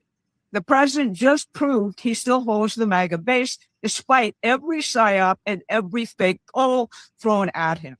The do-nothings see the handwriting on the wall. That is why they're screaming at Todd Blanche. Do they really believe the January 6th defendants who were illegally convicted don't deserve compensation? The abortion... You see, listen to how she talks, NY Reno, and you see why it is. You know, she talks about how the J6 defendants were illegally convicted. She talks about how the MAGA base is still just as strong. This is why my fans quite properly appreciate the messaging that Promethean Action is putting out now, even if they happen to have grown out of the Lyndon LaRouche movement. Protesters, the Catholic parishioners surveilled because they attended Latin Mass? Or is that compensation for the victims of lawfare opening an evidentiary record, and that record will eventually walk through the front door of the United States Senate, which kept Russiagate alive long after it was known to be a hoax? All right, so I'm not going to go any further here with her, but so that's someone who's very optimistic about what's coming.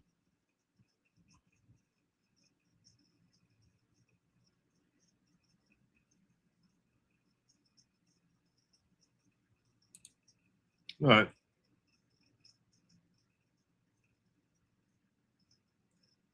supposedly there was a CIA raid of her office. And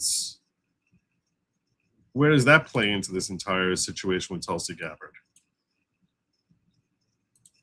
Tulsi Gabbard has resigned as the Director of National Intelligence. She's not the first cabinet member or major appointee to resign or be placed under leave in Trump's administration. Kristi Noem, the Secretary of Homeland Security, was removed March of 2026.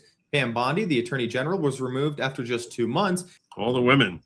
In April of 2026. And Lori Chavez de Reimer, the Secretary of Labor, resigned April of 2026 as well. And Tulsi Gabbard is citing that her husband was diagnosed with a rare and aggressive form of bone cancer. But I'd be willing to bet that there is more to make her want to leave. During the worldwide threat hearings before Congress, Tulsi Gabbard issued statements that directly undercut the administration's attempts to draw a narrative around this war. In both 2025 and this year, she said that there was no effort by the Iranian state to build nuclear weapons, and after being destroyed in Operation Midnight Hammer, no attempts to rebuild their nuclear power plants. Well, this is, by the way, in case you haven't figured it out yet.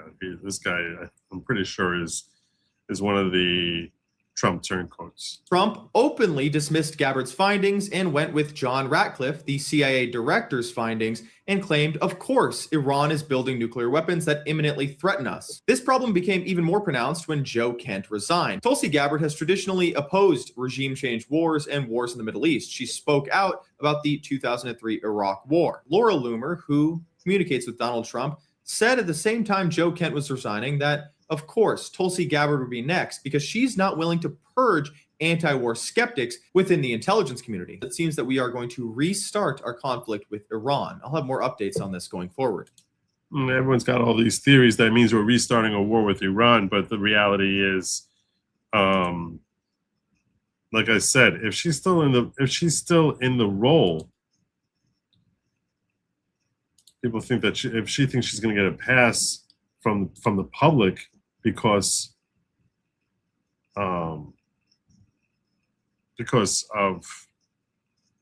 she announced her resignation, I don't think the public's going to give her that pass. At least the ones who are anti-Iran hostilities.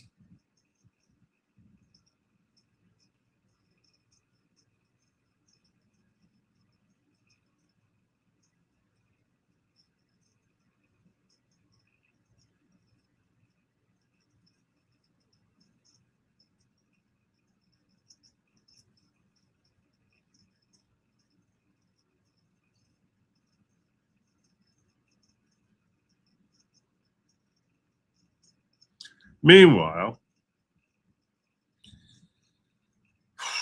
perhaps here, if those of you who are confident that something positive is going to happen, there has been some slight movement with respect to what she said of late. What she said back last July, there has been some slight movement. Will Roberts, who's pretty good about bringing news in general, I've been following him for a while now.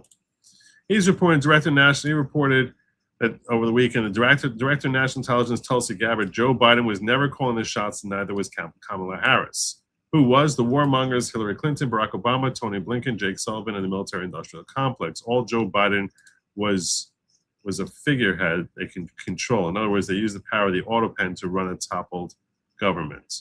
Here is a clip of her with respect to that. I don't hear anything out of it. The troubling part about all this is it's not even people who we vote for.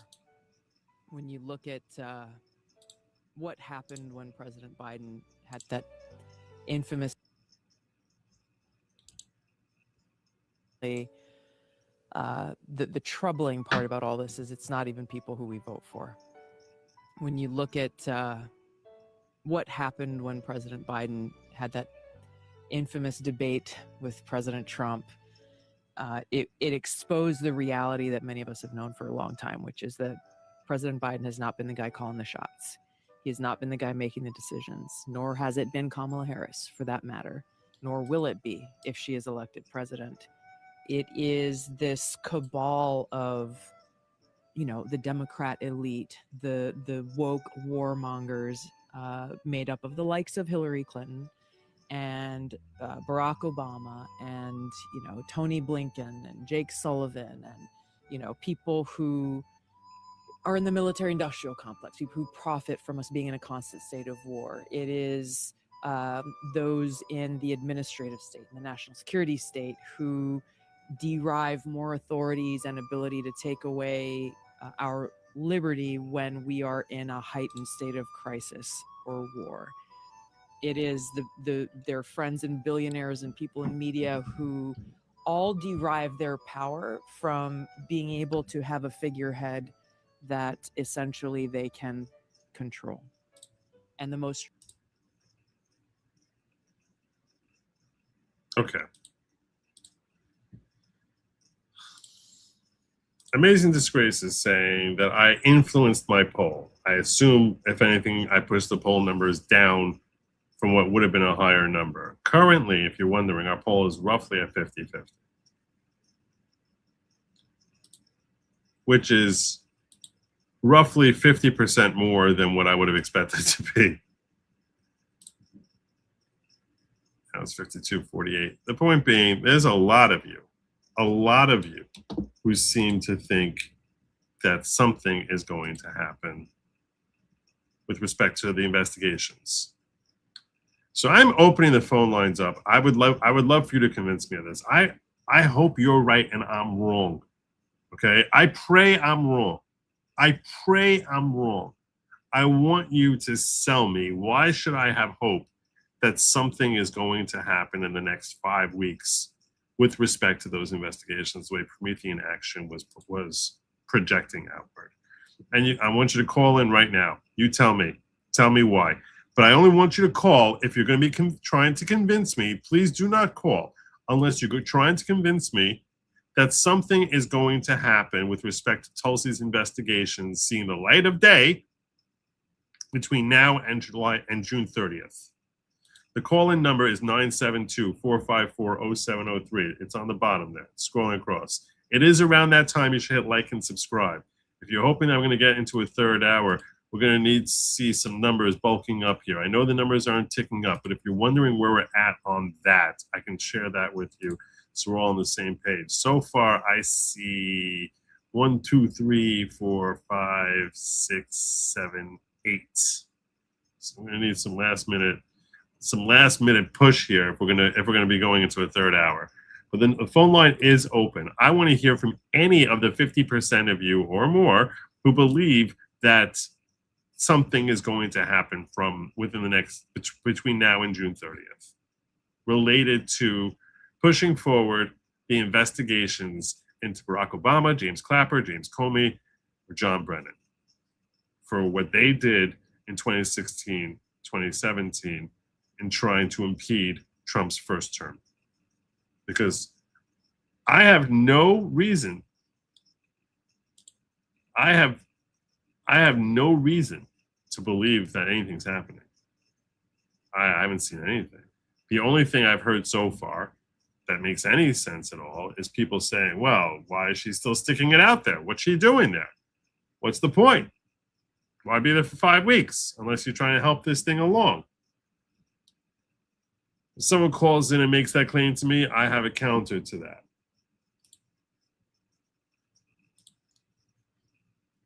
But I'll wait for someone to call so we can have a conversation about that.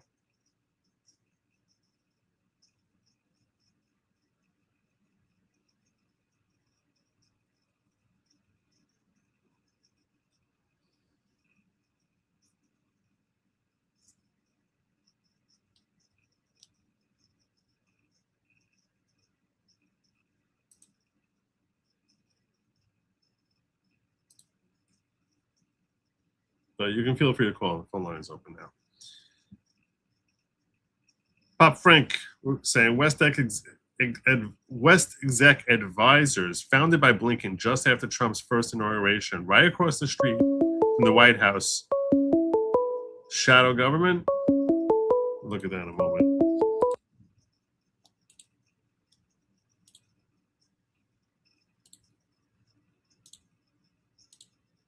Hello? Well, that didn't work. I hear you.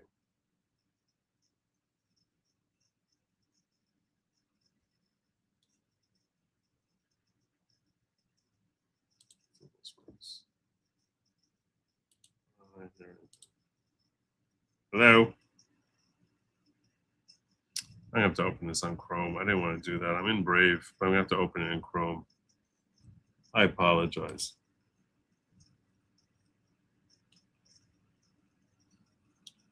I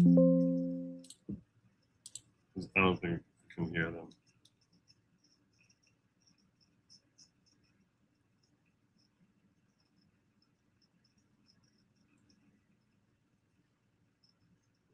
Let me close this out.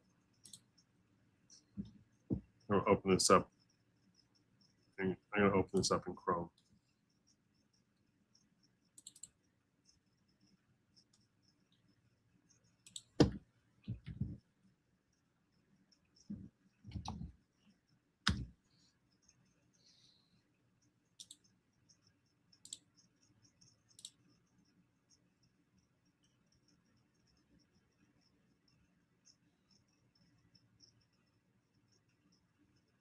Okay, if you can call back in now. I apologize for that.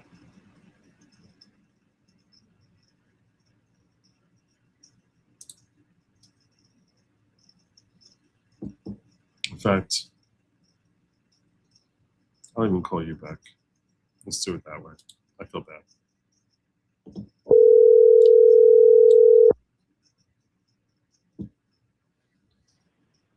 All right, Joe. Yeah, who do we got? Yeah, this is VSync. Hey, VSync, how are you? I'm doing all right. Life's looking up a little bit. Enjoying your show as always. Thank you. So I've only got a couple of minutes because I'm cooking. I'm sure you'll appreciate I'm having fake meat burgers cooked in seed oils. Perfect. But it's fake meat, not the lab meat. So you guys will have to tell me if corn oil counts as a seed oil, but it was on clearance through DoorDash Market, so that's what I'm doing.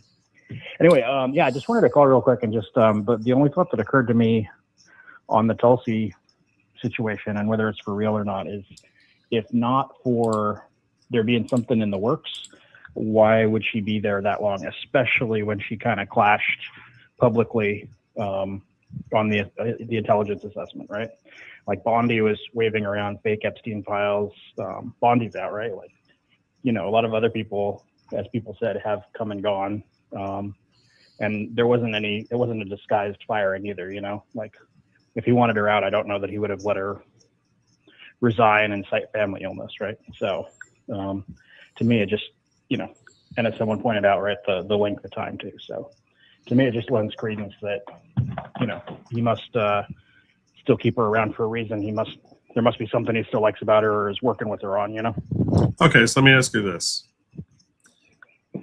What role would she still be serving that would help further bring these investigations to light that could not be served without her there? Like, in other words, why do you need Tulsi? Once she's uncovered all of this and shared it with the DOJ, what more could she possibly do at this point that we need to keep her around for 5 weeks in order to get this thing moving?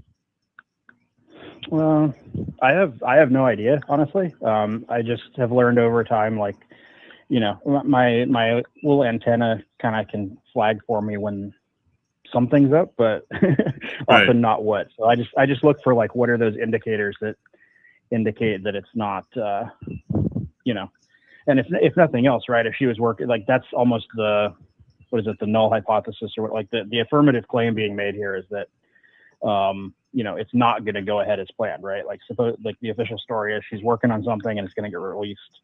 So to me, you almost have to argue, why wouldn't it, given that Trump has been coming through on a lot of things, and a few of the things were things that people thought were dead in the water, and then he kind of does a little submarine thing, and he's like, surprise, no, we were still doing that after all. So that's just what comes to mind for me.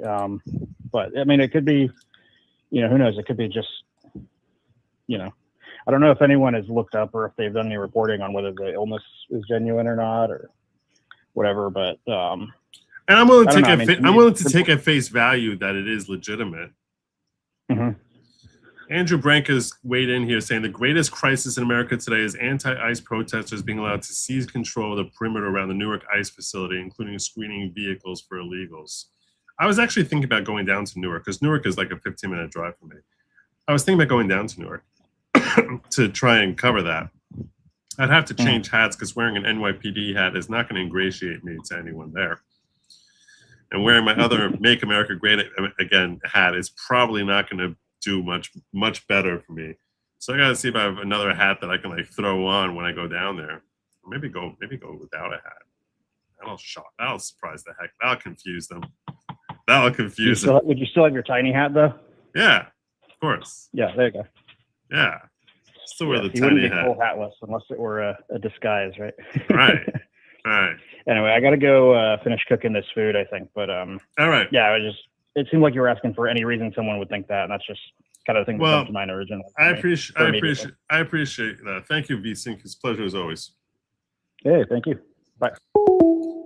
Andrew, what do you think? Do you think I played a clip from Promethean Action claiming that the reason that Tulsi Gabbard, that between now and not the reason why, but between now and June 30th, we're going to see her investigations into Obama, Brennan, Clapper, and Comey come to light. So I'm like, I don't know why anyone would think that's going to happen. Nothing's happened. And this is Lad the Man. When nothing's happened in the last 10 months, I don't know why anyone thinks that something's happening in month 11. But I'm having people call in to try and white pill me. I'm usually the white pill. I'm usually very much a white pill. I look at myself as like Mr. I'm practically ecstasy. The reason people watch me is because I'm pretty much ecstasy.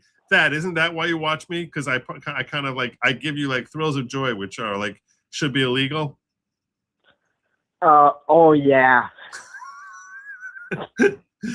I'm gonna use a clip of that for my next commercial. So yeah, you're about to convince me, because I'm a little black-pilled on the notion that we're gonna see any further investigations over the next 5 weeks that's gonna come to light here. So sell me on it. Sell me on the idea that good things are gonna happen with respect to these investigations of Tulsi Gabbard from last July coming to light over the next 5 weeks. Well, not a guarantee, but a positive indication. After Bondi was fired, Todd Blanchard's head is on the chopping block. He has to show results. Okay. And there's all the indications that he's working hard to show results. So you're saying he has to show results, so that's why he's gonna like actually try and distinguish himself from Pam Bondi by actually bringing these indictments against these 4 generals of the Operation Crossfire Hurricane. Well, yeah, basically. The question is, will there be a time when his head is no longer on the chopping block and he kind of gives a sigh and just drops it all? Well, I will tell you this. If he does drop an indictment on Obama, he will go down in history as you know, like second to only Donald Trump. Like, I mean, as far as just people will just be like, oh my God, I can't believe he actually did that. If he goes over after Clapper and Comey, he'll rise through the ranks very significantly. But if he gets an indictment on Barack Obama, oh my God, especially if it's not in DC. If he does in DC, that's just show. That's just because in DC, there's zero chance that he's going to get a conviction against. He won't get a conviction against any of those 4 people in DC. But if he manages to find a way to bring an indictment in some base state, and I'll tell you right now that he will become an insta legend. Insta legend. Default. Yeah, and it might be at that point, even if he wants to drop it later, he may not be able to because it'll just have gone too far. So that's the reason for optimism.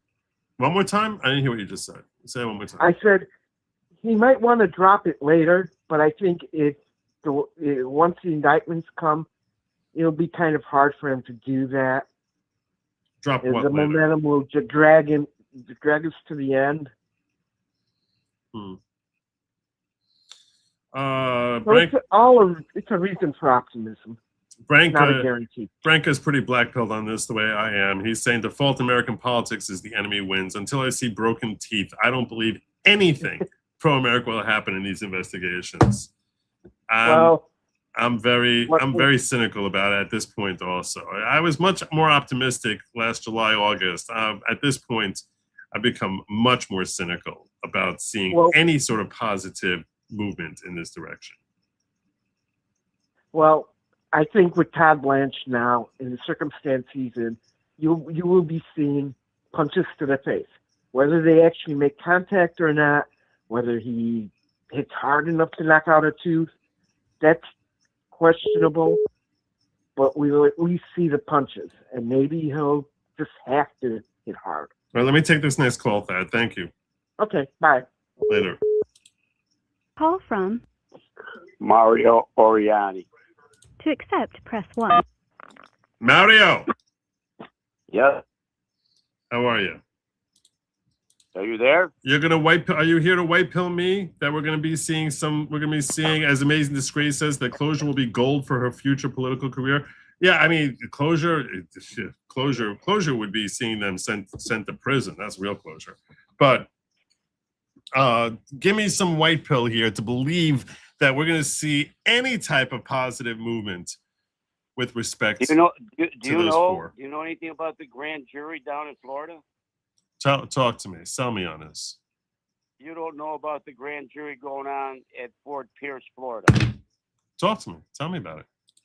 Well, they got a grand jury. That's where they're going to indict Comey, Brennan. It's already been going on. They put the attorney that they hired. That's where they're running the conspiracy of everything, of Russiagate, of the things you're talking about. Mm-hmm.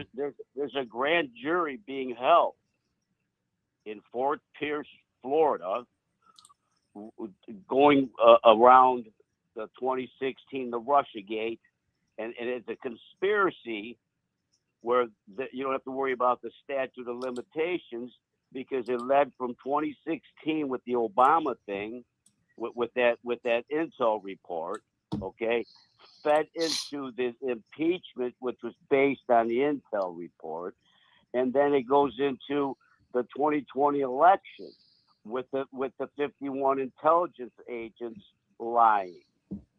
So I'm pulling up here what you're referencing, and somehow this didn't come across my attention. I very much appreciate you calling this to my attention. This is a bit of a white pill.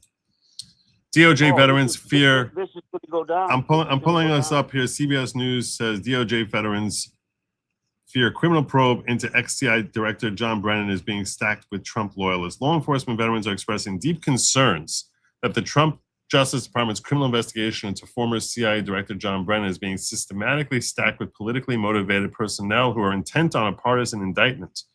Brennan is subject to 2 criminal probes being led by the Miami area U.S. Attorney's Office. One is weighing allegations that he lied to Congress in 2023, which I don't know how you're going to get him on that anymore, but I guess 2023, 5 years. Okay, that would be fine. About the U.S. intelligence community's assessment on Russian interference. Are you reading that from? This is from CBS News. The second is a sprawling grand conspiracy probe examining whether Obama and Biden-era officials are part of a long-running conspiracy to keep President Trump out of political office.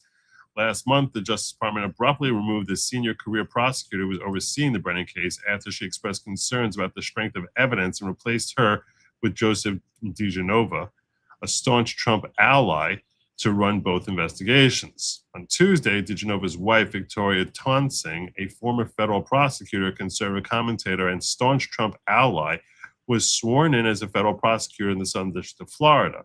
DeGenova declined to say whether she's working on the Brennan and Grant conspiracy cases, but a source with direct knowledge confirmed she is. Now, multiple sources are raising concerns that some of the line prosecutors and FBI agents assigned to the case may harbor underlying political motivations, blah, blah, blah, go cry somewhere else. One of the FBI agents, for example, once sought to investigate whether Italian military satellites hacked American voting machines in the 2020 election. A second agent was involved in the recently botched criminal prosecution of former FBI Director James Comey, sources told CBS News. This is according to CBS News, by the way.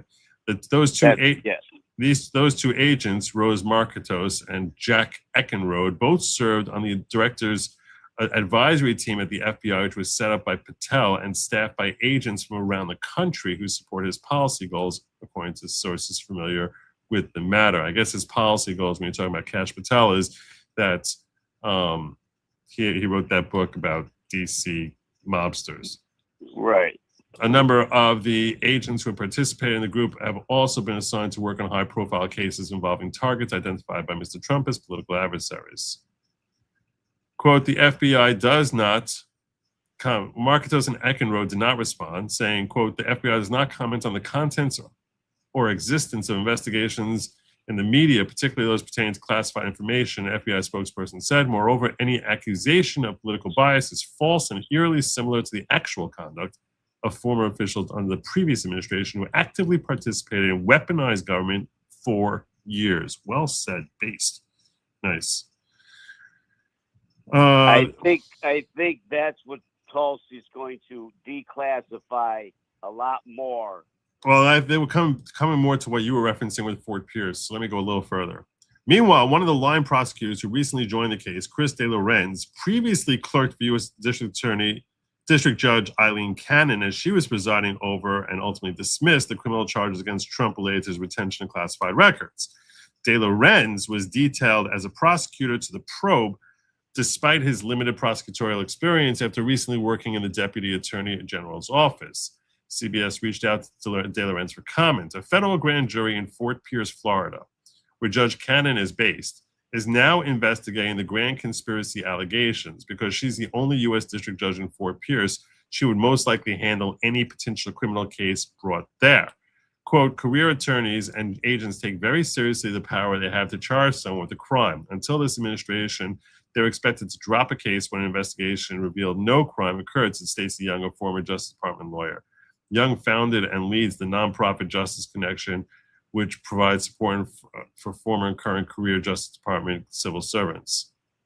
Now, if they dare to say they can't justify bringing charges against a perceived enemy of this president, they're pushed aside and replaced with loyalists who will contort the facts and the law to manufacture a case, she said.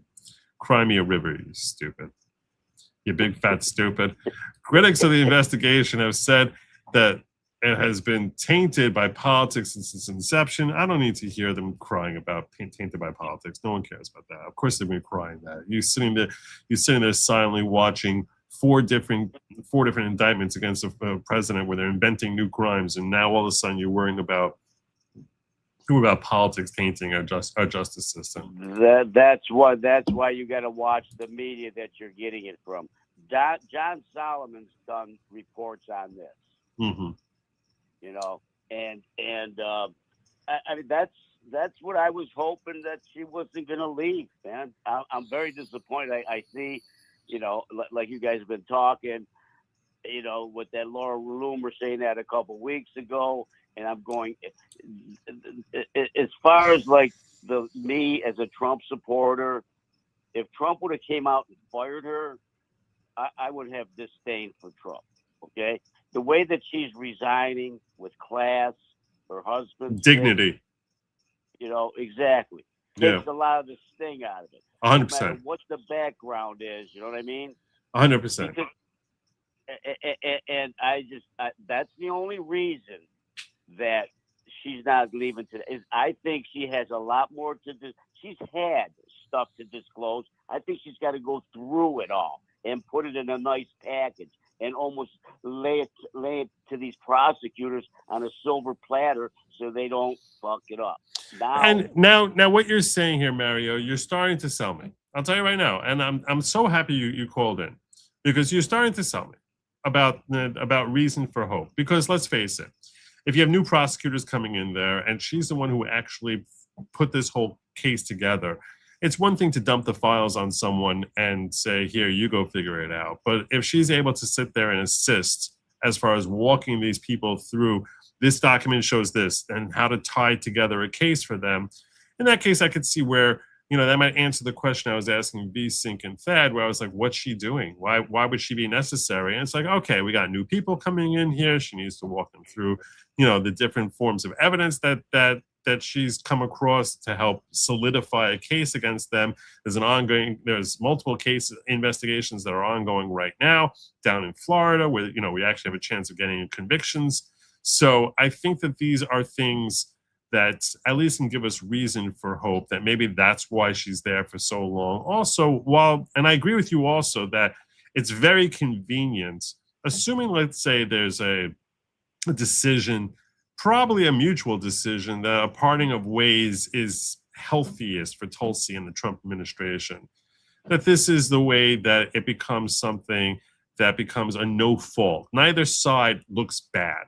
If she leaves and she ditches out on them, in that case, she makes the Trump administration look bad. If she's just like, I'm sick of it, and she does the Joe Ken thing, that makes her look bad. No, if they fire her, it makes it look like she was incompetent, she had leaks or other things, and it helps solidify that. This is a very convenient thing. I understand that cancer is a very, very serious thing. But as far as, what steps he's taking, her husband is taking, none of us have any idea whether that's stuff that's happening once a month or daily. We have no idea what his treatment regimen is, assuming that, we believe, and I do believe, that he actually was diagnosed with bone cancer. I don't think she would manufacture that. No, if you lie about something like that, your career is over. So I agree that it's possible that this ended up being convenient timing with respect to, her husband suffering this condition. God hope, we all pray that he ends up, flying through this challenge with easily. Trump wants nothing more. Trump wants nothing more than all that shit from 16 on. And that's why she went to Fulton County, Georgia. This all leads into the 2020 election. Well, this stuff that we're talking about is from 2016, not 2020. No. But that's what it's a conspiracy. This is going to be like what they tried to do to him in Georgia. This is going to be a conspiracy, like the mob thing. The reason maybe it sounds like that's how you convolute a case when you start tying in stuff from 2016 to stuff that happened in 2020 in a completely unrelated fashion. Go ahead, Mario. Walk me through. They have to do it that way because of the statute of limitations.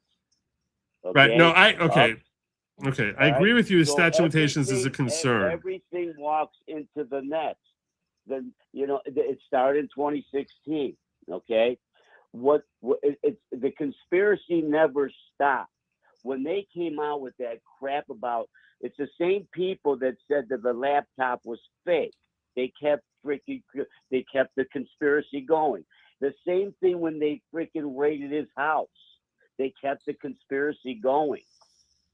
So that conspiracy from 2016 has led all the way up until them raiding his house and whatever else they have done. And that's not going to be out till 2028, right? Right. So that's what they're working. And that's is where I think Tulsi's going to go out on a great high note, because she's going to feed them all this stuff that she's going to unclassify that throws more stuff into that conspiracy. Because that's the only way they're going to get him from 2016. That's the only way they're going to get Obama. Well, okay, so just to clarify, the reason I disagree with you about that part of it is I think that if you start tying in multiple themes, that's the more convoluted you make things. Obviously, if you bring a RICO charge, you can try and throw as much spaghetti against the wall and see what sticks. And they're likely, I would think that a RICO charge would make sense if you try and paint them as a criminal conspiracy, which is so ironic considering that they went after him using RICO in Fulton County. But I don't think it would be I don't think it's essential the way you're painting it, because I think you can get them on criminal conspiracy going all the way back to Obama, because they continue to cover up the conspiracy by lying about it, irrespective of what happened in 2020. If nothing happened in 2020 with Hunter Biden's laptop, if nothing happened with there being the obvious fraud that we all saw in the 2020 elections, if that never happened, you still could relate back to 2016 with the continual lying about Operation Crossfire Hurricane that John Brennan did under oath in 2022. So you wouldn't need to tie in and make the case more complicated, where there's more opportunity for defense to say, no, this link that is necessary to your case is insufficiently proven beyond a reasonable doubt, and now your whole case falls apart. You sort of want to avoid having pitfalls that can cost you the case. So instead, you want to make it a little bit simpler if possible, and accordingly, you wouldn't be looking to bake in the 2020 election unless you think it's helping a RICO charge. But with respect to just keeping alive charges going back to 2016, you have that because of the continual cover-up by this conspiracy. Yeah, and you know better than I do. But like what's going on in Fort Pierce, Florida, that Brennan has been subpoenaed out of there. Yeah. Brennan has already been subpoenaed. I don't know about Comey. I think Comey too. Yeah. Look, check that out. Check that out. I will try to look into that for tomorrow. I'll tell you right now. I've mentioned a few times on the air over the last couple of weeks I've been having an eye problem, and my right eye right now is really in agony. So I'm going to be wrapping up the show right here. So I appreciate the call, brother. You take care of yourself, man. Yeah, but great talking to you. Thank you, my friend. Have a good night. You too. This was a fascinating call, but as I just said, I've got to wrap this up because my eye, I don't know what happened, but over the last like 15 minutes, so my eye just started getting worse and worse. You probably could see it like tearing up. So yeah, I'm gonna be landing my plane over here. I thank you all for joining me. God willing, I expect to be back here tomorrow evening hopefully at 10 p.m. Until then, I'm going to remind you that lab meat was never meant for you. It's meant for they, them. So why would you touch it? Don't have anything to do with it. It's disgusting. It's gross. It's awful. It's something that's horrific. Get your steak, get your corn seed oil, whatever it is that V-Sync was eating there. It sounded delicious. I hope you all had a memorable Memorial Day.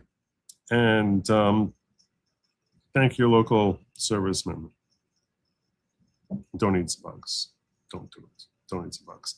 Have a good night, everyone. And as always, Godspeed.